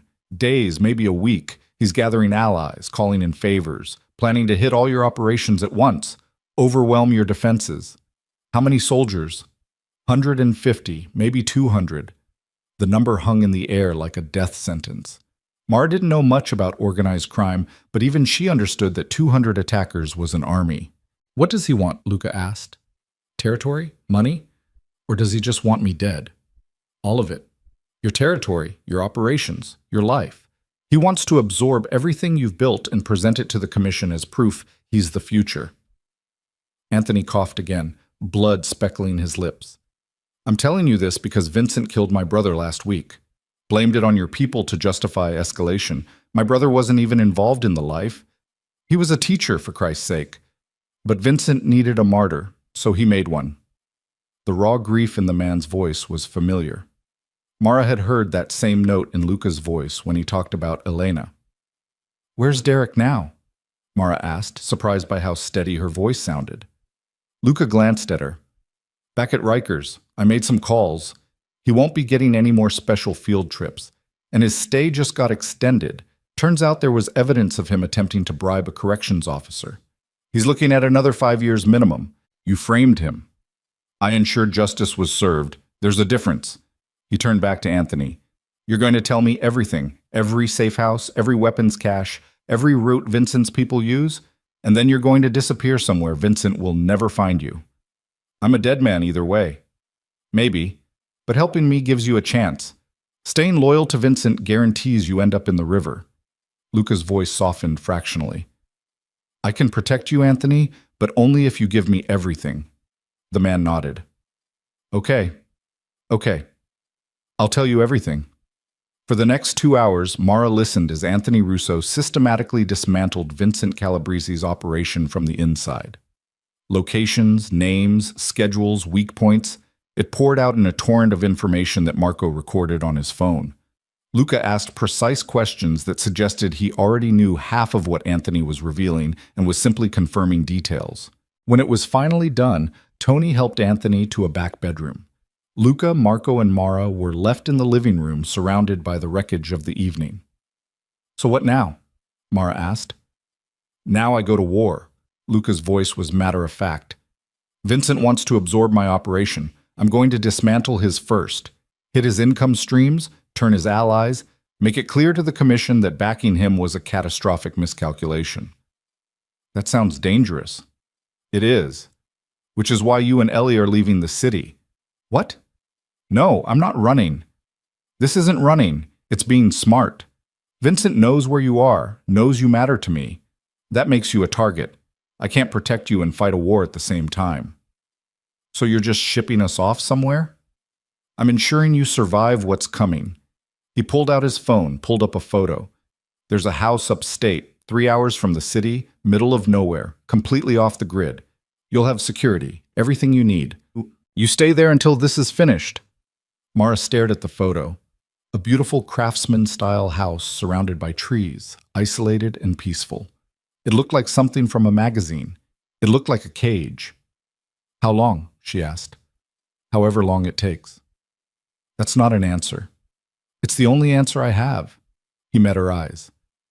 I will end this, Mara. I will make sure Vincent never threatens you again, but I need you safe while I do it. Please. The please broke through her resistance. She'd never heard him ask for anything, never heard that note of vulnerability in his voice. Okay, she said finally. We'll go. But Luca, you come back. You don't get to save us and then die in some pointless gang war. Ellie's already lost one father figure. She doesn't need to lose another.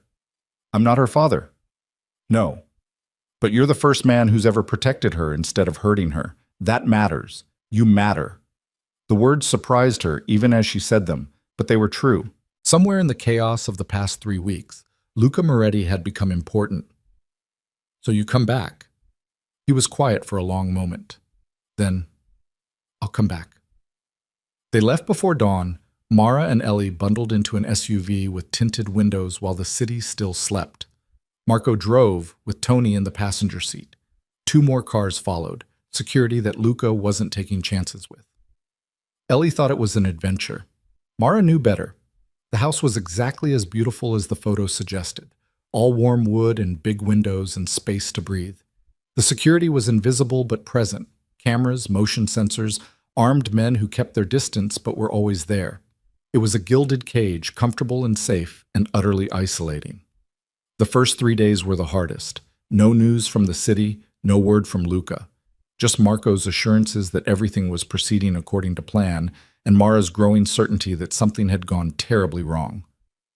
On day 4, her new phone rang. Unknown number. She almost didn't answer. Mara Lane. The voice was cultured, older, unfamiliar. Who is this? My name is Arthur Galante. I'm a mediator for the commission. I'm calling to inform you that the situation between Mr. Moretti and Mr. Calabrese has been resolved. Her heart stopped. Resolved how? Mr. Calabrese is no longer a factor in territorial negotiations. His operations have been absorbed by other families, and your name, along with your daughter's, has been placed on a list of untouchable parties. No member of any affiliated organization will approach, threaten, or harm either of you under penalty of excommunication. It took a moment for the words to penetrate. Vincent's dead? Mr. Calabrese is no longer a factor, Arthur repeated, which was probably the closest to confirmation she'd get. Mr. Moretti asked me to convey that you're safe now, completely and permanently safe. He'll be in touch soon to discuss next steps. Is he okay? Is Luca okay? Mr. Moretti is fine. Tired but uninjured.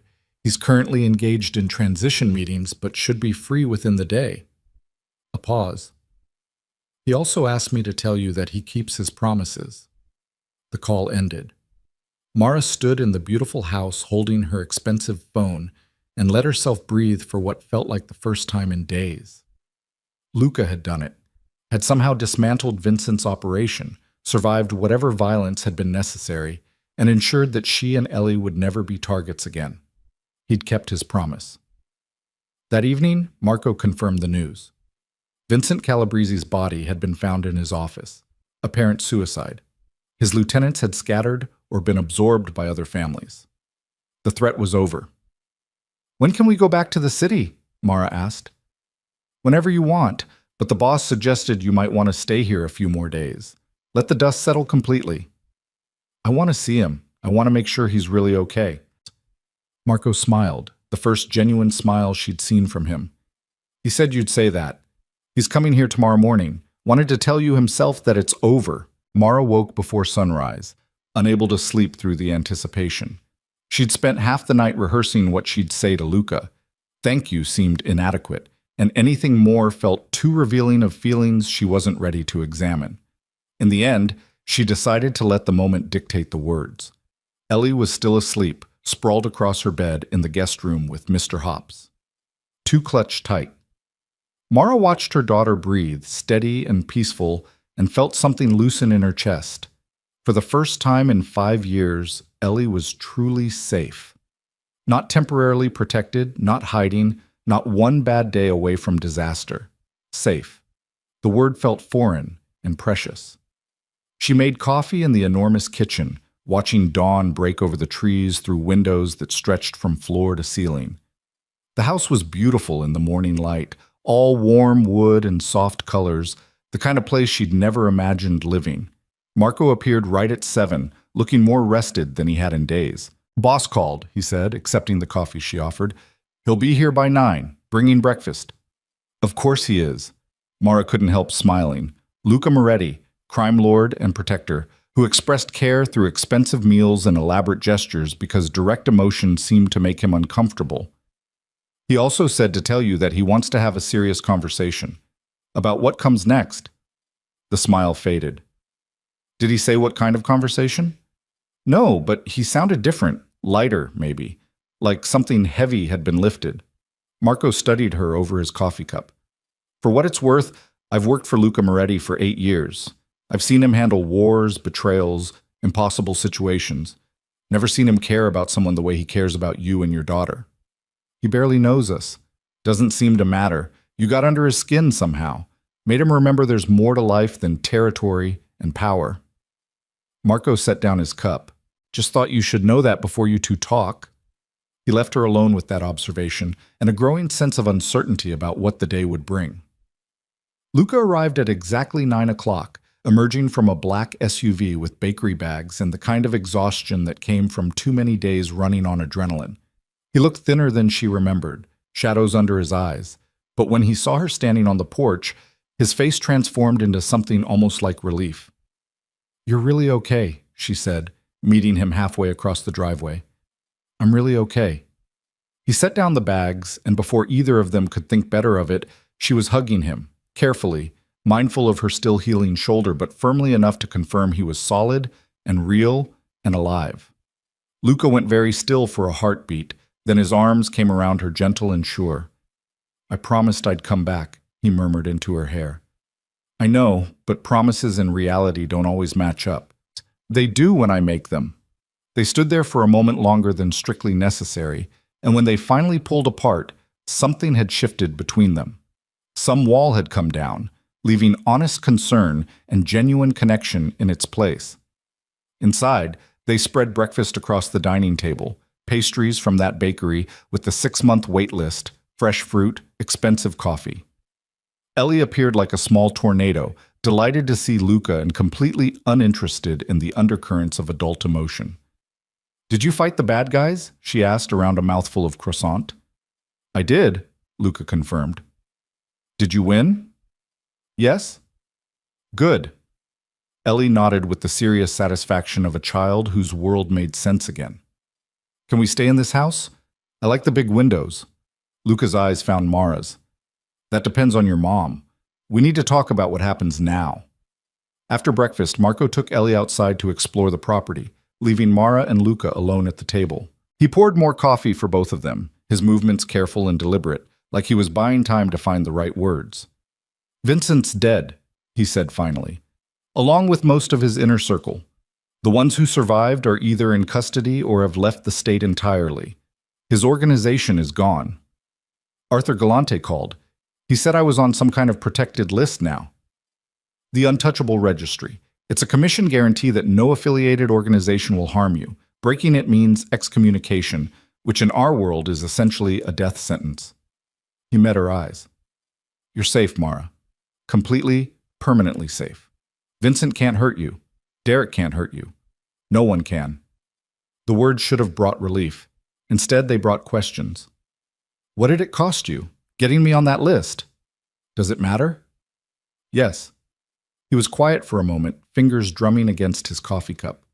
I gave up territory, 3 blocks in Red Hook that Vincent had been trying to take for years. Told the commission they could distribute it among the other families as a gesture of goodwill, proof that I wasn't trying to build an empire that threatened everyone else. 3 blocks. That's a lot? In our world? Yes. Millions in annual revenue, strategic positioning, symbolic value. He shrugged.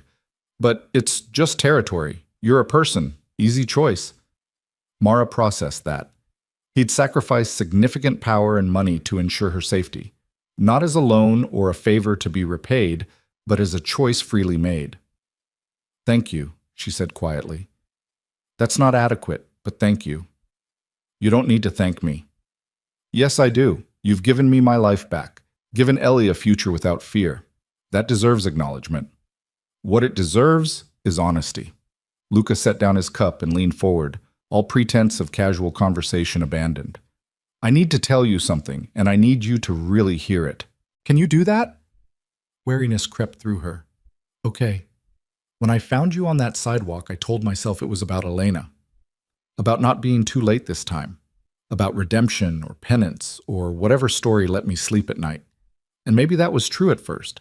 But somewhere between the hospital and the penthouse and watching you put your daughter to bed every night, somewhere in there, it stopped being about my dead sister and started being about you. Mara's breath caught. Luca, let me finish. Please. He ran a hand through his hair, a gesture of frustration or nervousness she'd never seen from him. I'm not good at this, at feelings, at vulnerability, at any of it. I've spent 20 years building walls and eliminating weaknesses. But you walked into my life bleeding and terrified, and you've systematically demolished every defense I had. And I don't know what to do with that. What are you saying? I'm saying that I care about you. More than is probably wise, more than is definitely professional. I'm saying that when Vincent threatened you, the fury I felt had nothing to do with business and everything to do with the fact that he was threatening someone who'd become important to me. His dark eyes held hers. I'm saying that I want you to stay. Not in the penthouse, not as someone under my protection, but as someone who chooses to be part of my life because she wants to be. The confession hung between them, raw and honest and terrifying. Mara's mind raced through 1,000 responses, 1,000 objections. He was a criminal. She barely knew him. This was too fast, too intense, too complicated. Every rational part of her brain screamed warnings. But her heart, that traitorous organ that had been broken and rebuilt too many times, whispered something different. It whispered that Luca Moretti had seen her at her absolute worst and hadn't flinched, had given her safety and space and the kind of protection that asked for nothing in return, had proven over and over that his word was gold and his promises were sacred. I don't know what to say, she admitted. Then don't say anything yet.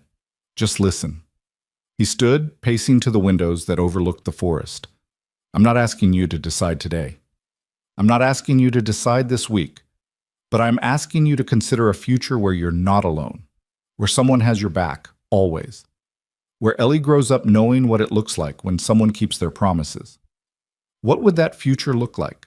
Practically, I mean. He turned from the window. Whatever you want it to look like. You want to stay in New York? We find you an apartment, a real one, not borrowed space. You want to leave the city entirely? We make that happen. You want to go back to school, finish your degree? I'll make sure money isn't an obstacle. You want to work? Don't work? Start a business? Whatever. I'll support it. That's not a partnership. That's you taking care of me. No. A partnership is both people contributing what they can. Right now, you're healing from years of abuse. You're rebuilding from nothing. So right now, what you contribute is letting me help. Later, when you're steady on your feet, we'll figure out what equal looks like. And what do you get out of this arrangement? The question seemed to catch him off guard. What do I get? Yes, you're offering me everything: safety, security, financial support, a future. What's in it for you? You, he said simply. I get to know that when I wake up at 3 in the morning because I can't sleep. I can call you and you'll answer. I get to watch Ellie grow up happy instead of scared. I get to be part of something that isn't about power or territory or winning. I get to be just Luca instead of Luca Moretti, the man everyone either fears or wants something from. The vulnerability in his voice undid something in Mara's chest. This powerful man, this criminal king who commanded loyalty and inspired terror, just wanted to be known, wanted to be seen as more than his reputation. I can't promise you anything, she said carefully. I'm not ready for a relationship. Might not be ready for a long time. Derek destroyed something in me, and I don't know if it can be fixed. I'm not asking for a relationship, not in the traditional sense. I'm asking for a chance, time to prove that not all men are like Derek. Space for you to heal without having to worry about survival. And if, eventually, you decide you want more, if you decide I'm worth the risk, then we'll figure it out together. And if I decide I don't want more, if I heal and realize that what I need is independence, not another person in my life? Pain flickered across his face, quickly hidden. Then I'll help you build that independence, and I'll step back. Your choice, always your choice. But Mara? I hope you choose to let me stay. She studied him in the morning light, this complicated man who'd saved her life, and asked for nothing except the chance to be part of it. Everything logical said this was too fast, too intense, that she should take his money and run as far as possible. But logic had never kept her warm at night. Logic had never made Ellie laugh or feel safe. I need conditions, she said finally. Hope sparked in his eyes. Name them. First, Ellie comes before everything. Any decision I make, any choice about the future, she's the priority. Always. Agreed. I wouldn't respect you if she wasn't. Second, I need independence. Real independence. Not just the illusion of choice, while you control everything behind the scenes. If I'm going to rebuild my life, it has to be mine. I need to know I can stand on my own 2 feet. Also agreed, though I reserve the right to offer help when you need it. Third, this was the hard one. I need honesty, complete honesty. No more surprises about your business, your connections, the danger you operate in. If I'm going to make informed choices, I need all the information. Luca was quiet for a long moment.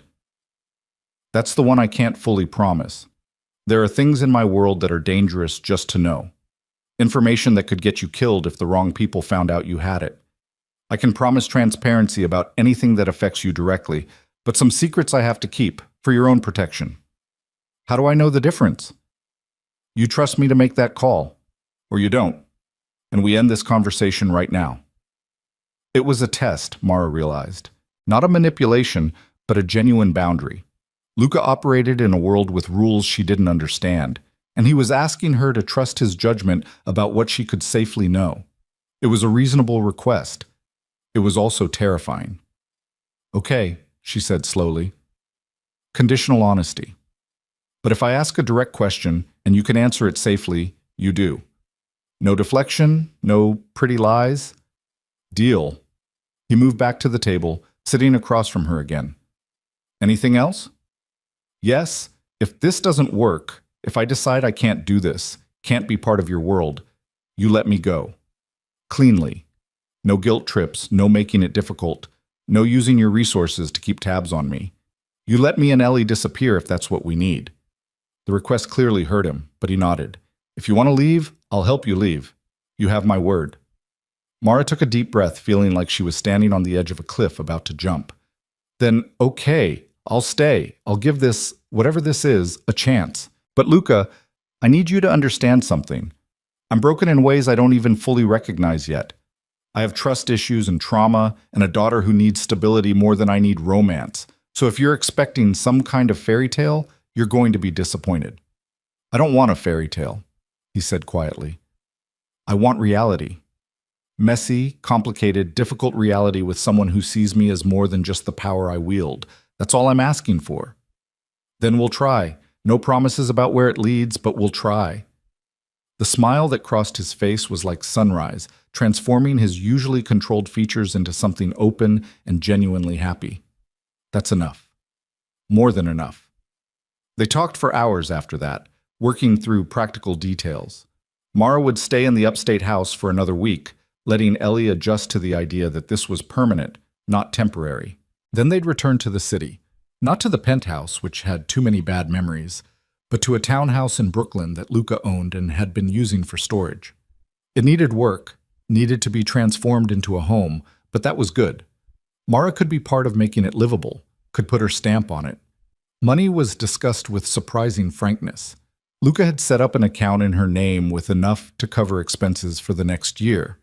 After that, they'd revisit based on what she'd decided to do with her life.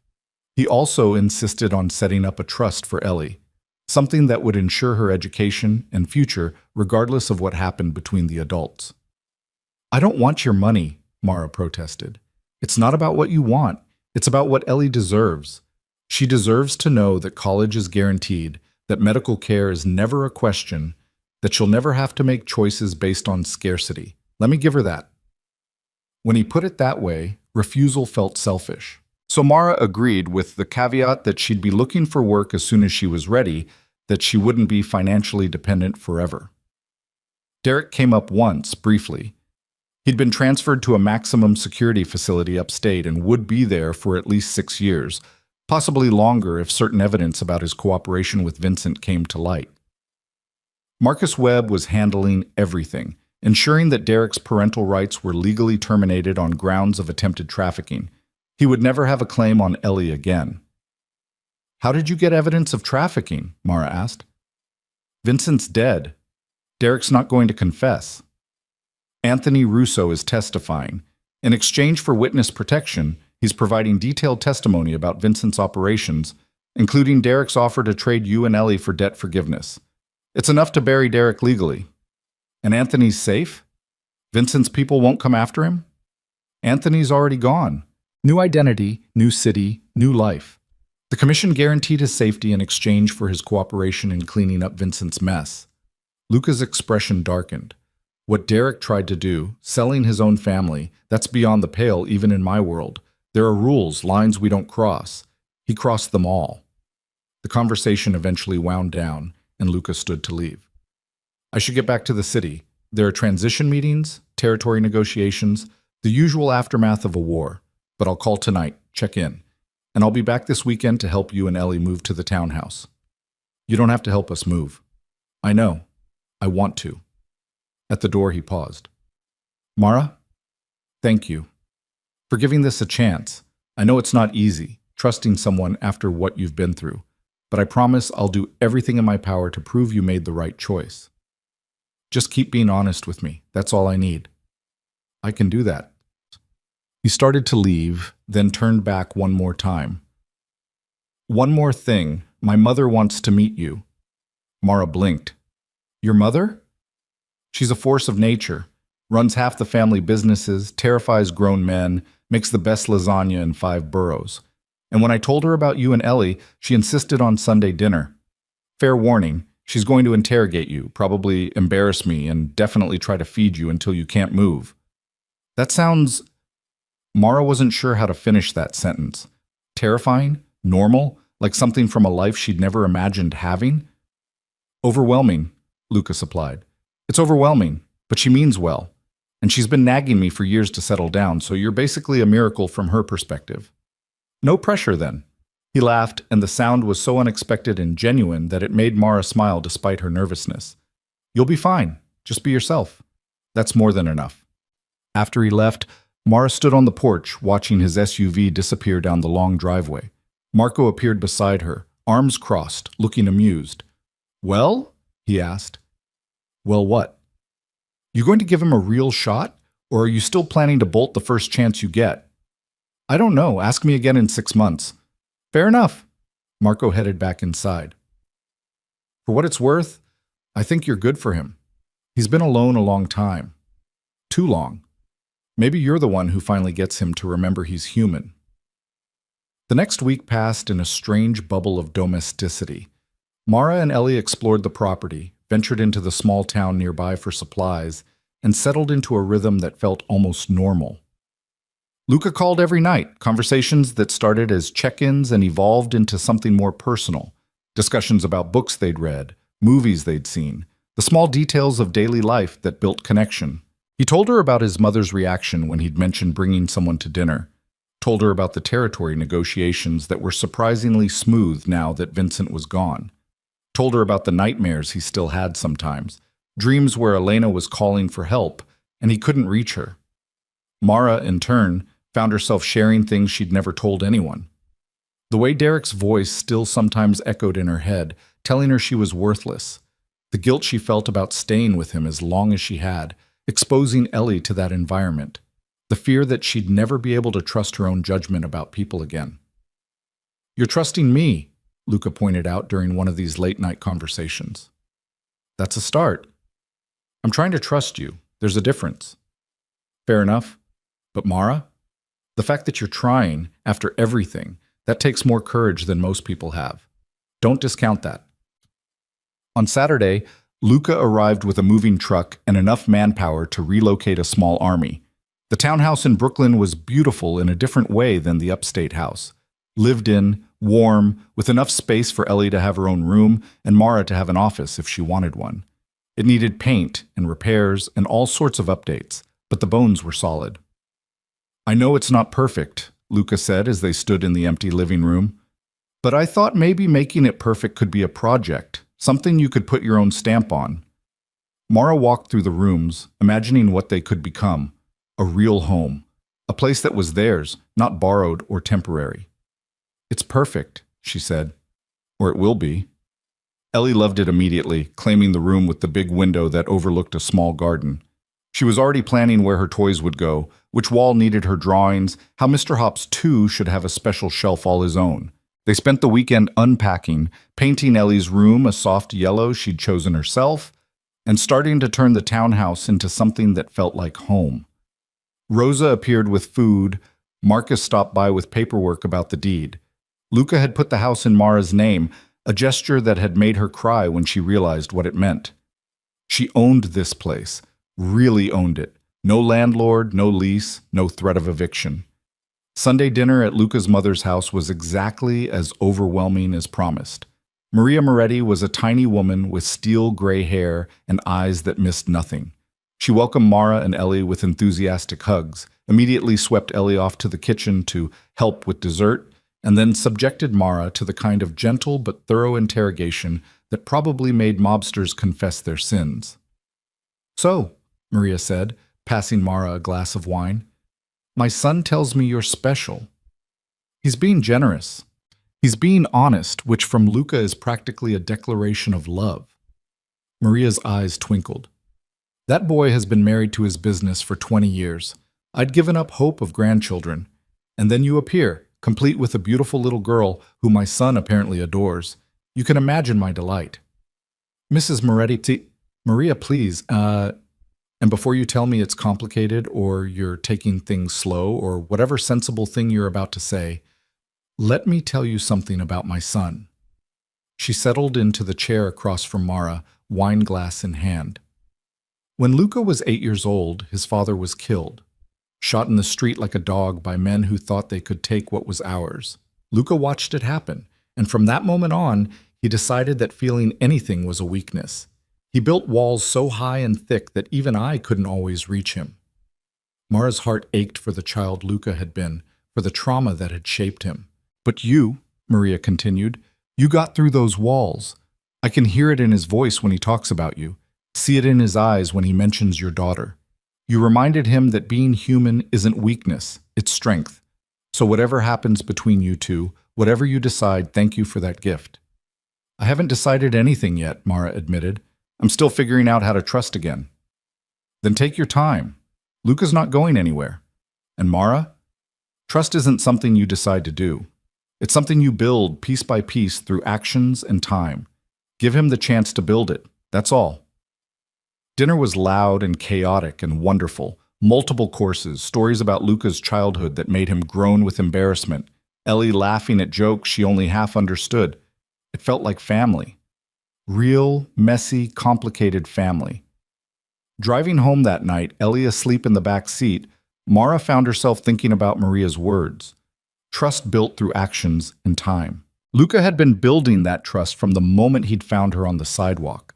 Through honesty, through protection, through keeping every promise he'd made.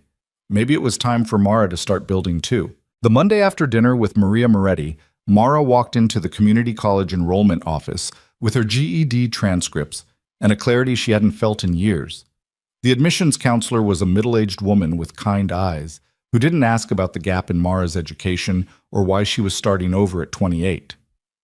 Social work, the counselor said, reading Mara's intended major. That's a challenging field. Rewarding, but challenging.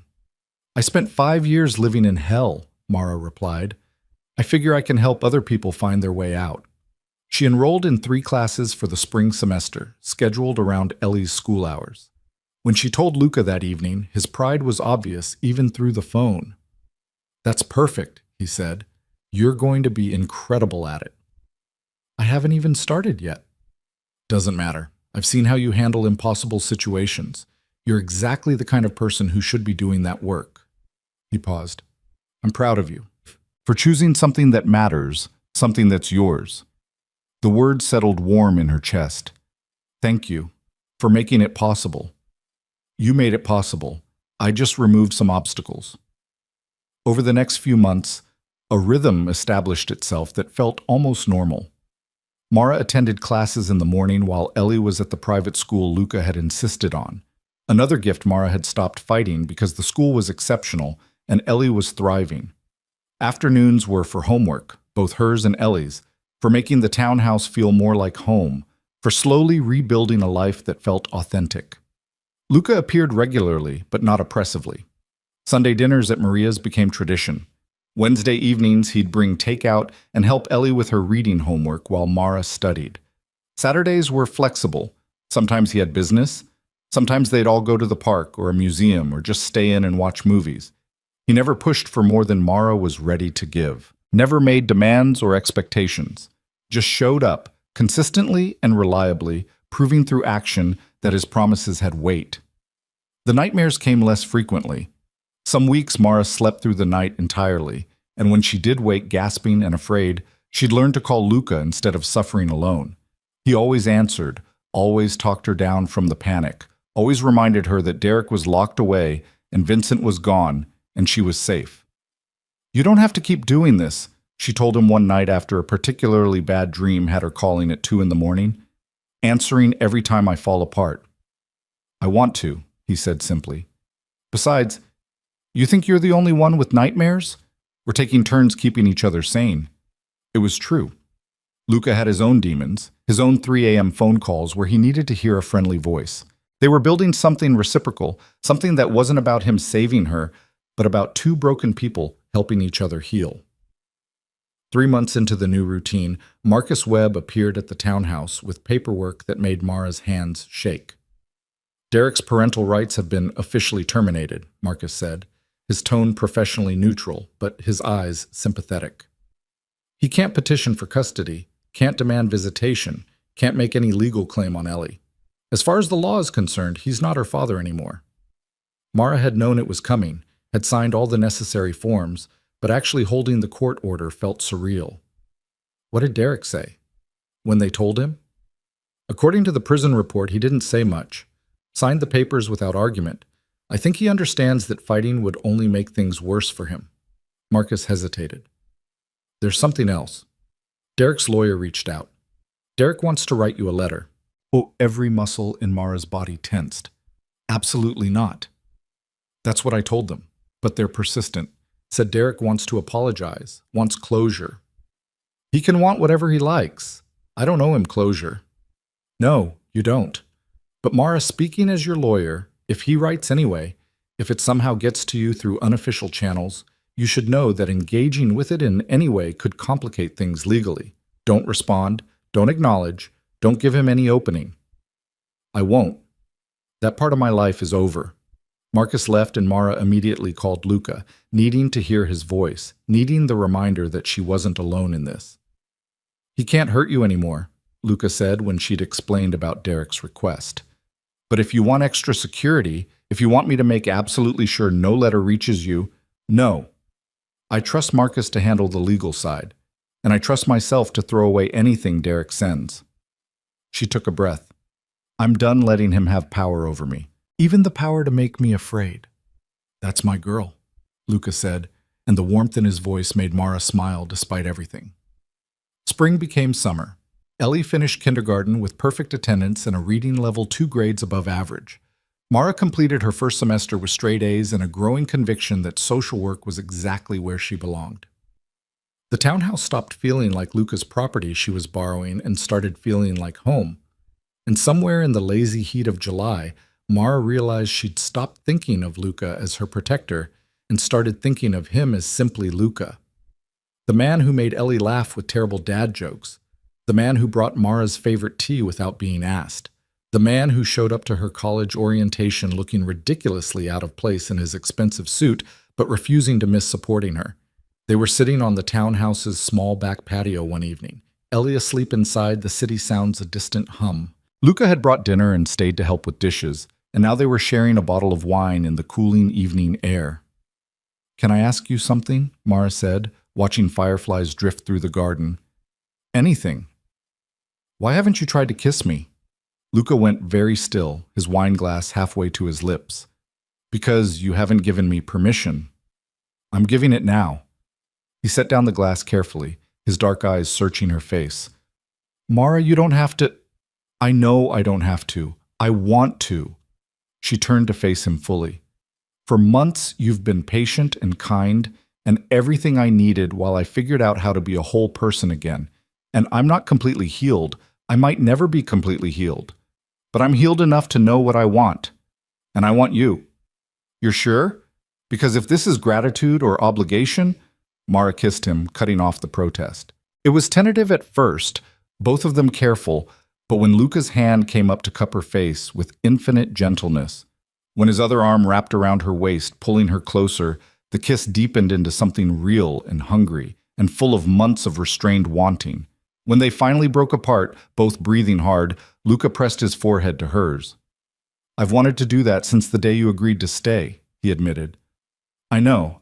I could see it in the way you looked at me, but I needed time. And now? Now I'm ready to try. Really try. Not just letting you be part of my life, but actually building something together. She pulled back enough to meet his eyes. I love you, Luca Moretti. I don't know when it happened or how, but somewhere between the sidewalk and Sunday dinners and 2 a.m. phone calls, you became essential. And I'm tired of pretending otherwise. His smile was brilliant and unguarded, the kind of genuine joy she'd only seen him show around Ellie. I love you too. Ever since you called me out for quitting your job without permission. You were furious and injured and still refusing to back down. And I thought, this woman is going to ruin me in the best possible way. I probably will. I'm counting on it. They stayed on the patio until midnight, talking about everything and nothing, stealing kisses like teenagers, planning a future that felt possible for the first time. When Luca finally left, Mara stood in the doorway watching him go and felt something she'd thought Derek had killed forever. Hope. The relationship that developed over the following months was nothing like what Mara had experienced before. Luca was patient with her triggers, understanding when she needed space, fiercely protective without being controlling. They went slowly, building physical intimacy at Mara's pace, never pushing beyond what felt safe. He introduced her to his legitimate business interests, a restaurant, several properties, investments that had nothing to do with the criminal empire he ran. Showed her that he was more than the violence his world sometimes required, that he was working to transition into operations that wouldn't require looking over his shoulder constantly. "I'm getting too old for wars," he admitted one evening, "and I have too much to lose now. You, Ellie, the life we're building, that's worth more than any territory or power." What does that mean practically? It means I'm stepping back from day-to-day operations, promoting people I trust to handle the business while I focus on the legitimate side. Eventually, I want to be completely out of the life. It'll take years, but I'm committed to it. Because of us? Because I want to be the man you think I am, the man Ellie thinks I am. He took her hand. "I can't change my past, can't undo the things I've done, but I can choose what comes next. And I'm choosing a life where I don't have to worry that my work will get the people I love killed."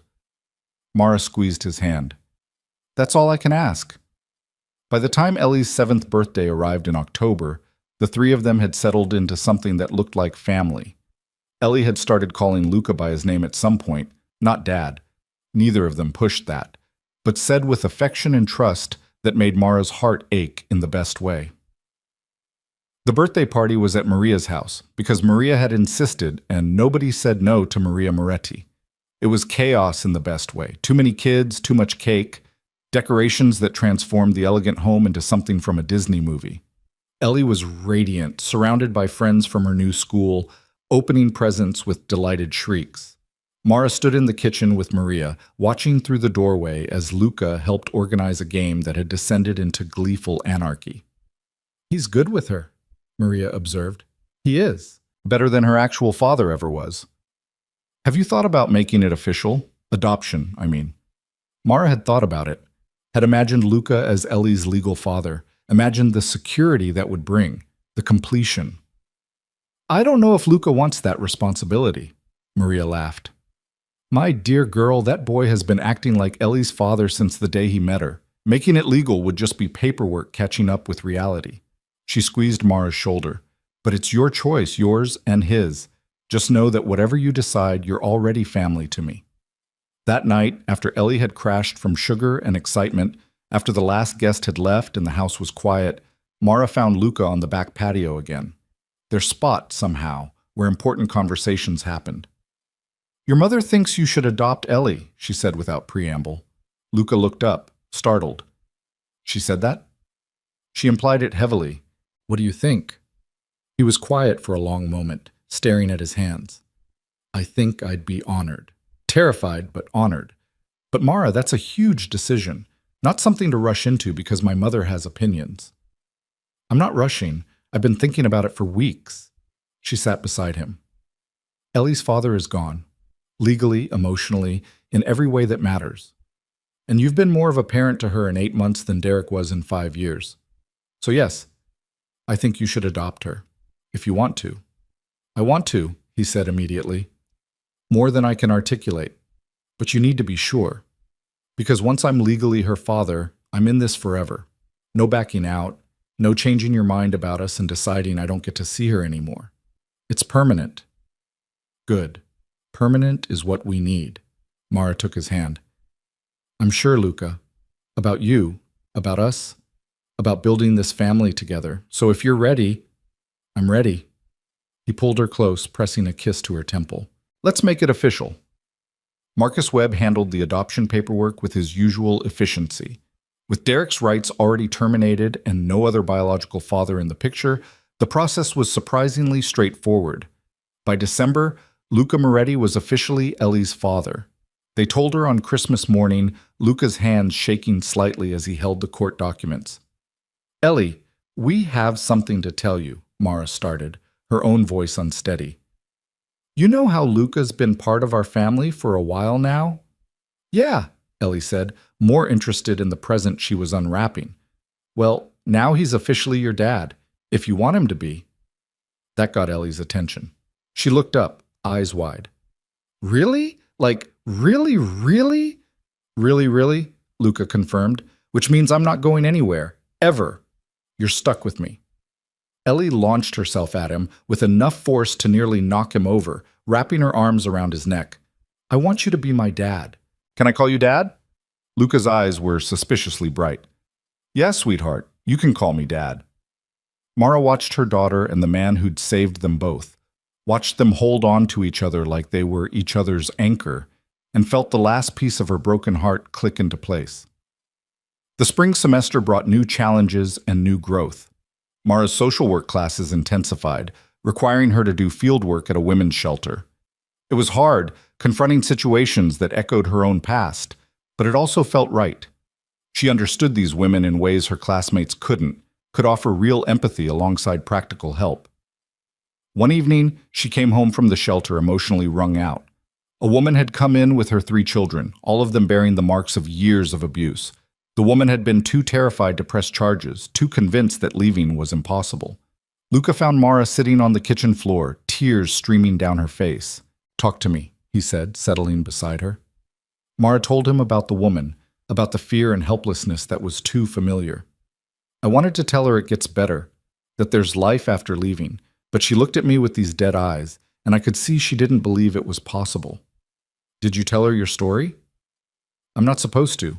Professional boundaries and all that." "Screw professional boundaries." Luca's voice was fierce. "You're living proof that escape is possible, that rebuilding is possible. If sharing your story helps even one woman find the courage to leave, isn't that worth bending a rule?" Mara thought about that. Thought about the woman's face, about her children who reminded Mara so much of Ellie at that age. Scared, sad, too young to carry such weight. The next day, she went back to the shelter and asked to speak with the woman privately. For an hour, she told her story, all of it. Derek's escalating violence, the night she'd nearly died, Luca finding her on the sidewalk, the long road to healing, the setbacks and victories, the life she'd built from ashes. "I'm not going to tell you what to do," Mara finished, "but I am going to tell you that staying doesn't get easier. It doesn't get better. And there are people who will help you leave if you're ready." The woman cried, held Mara's hands and cried, and said she didn't know if she could be as brave. "You're already brave," Mara told her. "You came here. That's the first step. Everything else we can figure out together." 2 weeks later, the woman filed charges, entered the shelter's transition program, started building a new life. Mara told Luca about it that night, and he held her close. "You're going to save so many people," he murmured. "You're going to be extraordinary at this." "I'm just doing what you did for me, offering a hand up when someone needs it." "No. What I did was remove obstacles. What you're doing is showing people they have the strength to save themselves. That's infinitely more powerful." By the time summer rolled around again, Mara had completed her first year of social work school with honors. The townhouse had been fully renovated into exactly the home she'd envisioned. Ellie was thriving in 2nd grade, confident and happy in ways that still made Mara tear up sometimes. And Luca had successfully transitioned out of most of his criminal operations, focusing instead on the legitimate businesses that were flourishing under his attention. They were having dinner one evening, just the 3 of them, a rare quiet night, when Ellie announced, "We should get married." Mara nearly choked on her pasta. "What?" "You and Dad," Ellie clarified, looking at them like they were being particularly slow. "You love each other. You live together. You should get married. That's what people do." Luca's eyes found Mara's across the table, amused and something else. Hopeful, maybe. "That's a conversation for grown-ups, sweetheart," Mara said carefully. "You are grown-ups," Ellie pointed out with 7-year-old logic. "So talk about it."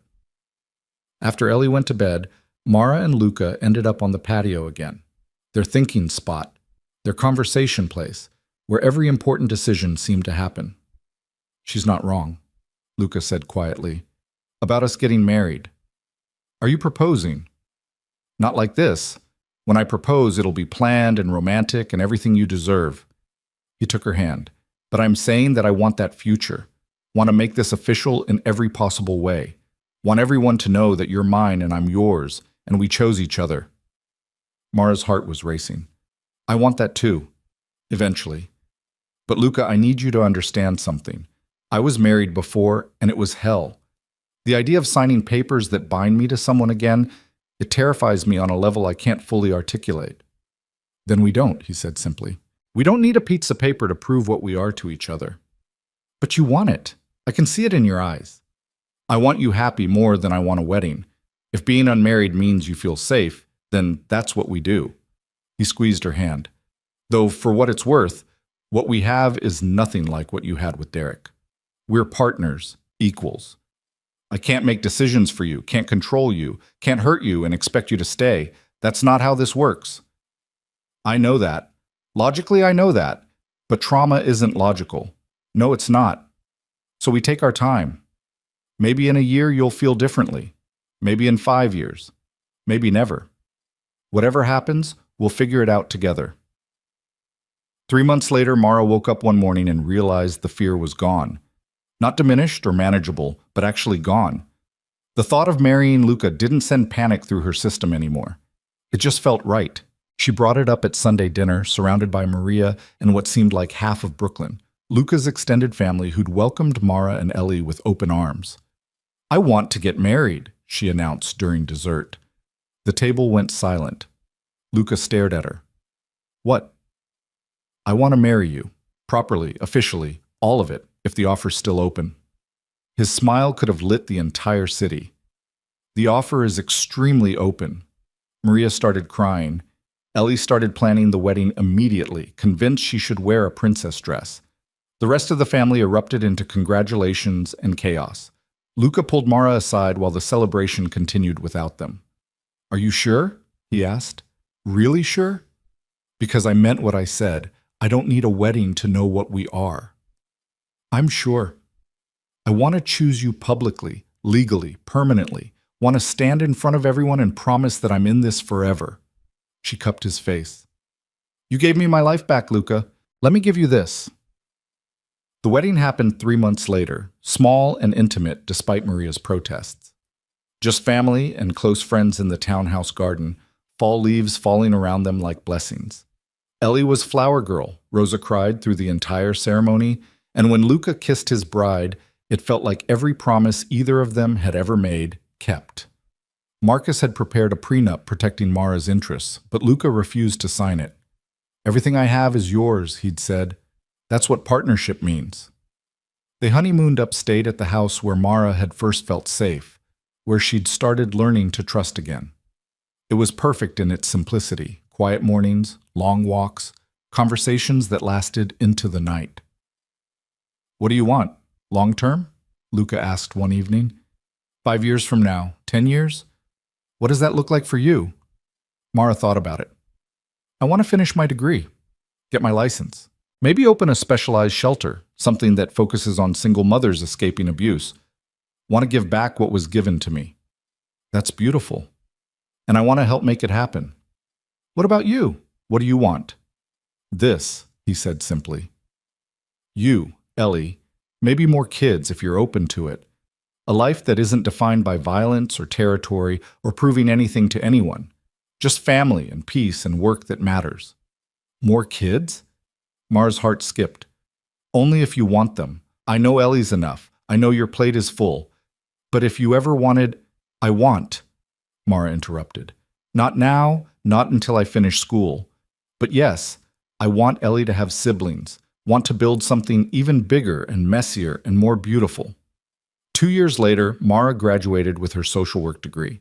She accepted a position at a prestigious shelter and immediately began working on her plan for a specialized program. Luca backed her completely, providing seed money and connections and unwavering support. Ellie was 9 and thriving. Her early years of trauma faded to distant memory. She remembered Derek only vaguely, more as a bad dream than a real person. Luca was dad in every way that mattered, the only father she claimed. And on a crisp October morning, Mara stood in the bathroom staring at a positive pregnancy test, feeling joy and terror in equal measure. She found Luca in the kitchen making breakfast, Ellie chattering about her upcoming field trip. When their eyes met, something in Mara's expression must have given her away because Luca's face transformed into wonder. "Really?" he mouthed. She nodded. He crossed the kitchen in 2 strides, lifting her off her feet and spinning her around while Ellie demanded to know what was happening. "We're having a baby," Luca told their daughter. "You're going to be a big sister." Ellie's shriek of delight could probably be heard in New Jersey. The pregnancy was smooth, healthy, unremarkable in the best possible way. Mara continued working until her 7th month. then transitioned to planning the new shelter program from home. Luca became impossibly protective, fussing over her in ways that were both annoying and endearing. In May, on a warm spring evening with cherry blossoms drifting past the hospital windows, Mara gave birth to a son. They named him Marco, after the man who'd helped protect them from the beginning, who'd become family along the way. Holding her son while Luca sat beside her with Ellie curled in his lap, Mara thought about the woman who'd crawled through rain and blood 2 years ago. That woman had been broken, terrified, convinced her life was over. She'd been wrong. Her life hadn't ended on that sidewalk. It had begun. Everything that came before was just prologue to this family, this love, this hard-won peace. "What are you thinking?" Luca asked softly. "That I'm grateful for the rain that night, for you finding me, for every choice that led us here. Even the hard parts? Especially the hard parts. They made me strong enough to deserve this." He kissed her forehead. "You always deserved this." The shelter program launched a year later to immediate success. Mara's combination of professional training and lived experience made her uniquely qualified to help women navigate the impossible journey from victim to survivor. She hired carefully, building a team that understood trauma and recovery and the long road between them. Marcus served on the board. Maria fundraised with terrifying efficiency. Luca provided connections and resources and muscle when needed to protect the women whose abusers came looking. They helped dozens of women that first year, hundreds in the years that followed, and every single one of them looked at Mara and saw possibility, saw proof that escape was real and life after abuse was worth fighting for.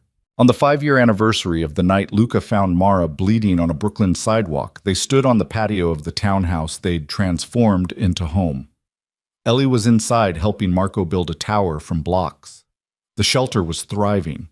Luca's businesses were completely legitimate now, his past mostly buried under the weight of better choices. 5 years, Mara said, leaning against him. Feels like 5 minutes and 5 lifetimes. Any regrets? Not a single one. You? Only that I didn't find you sooner.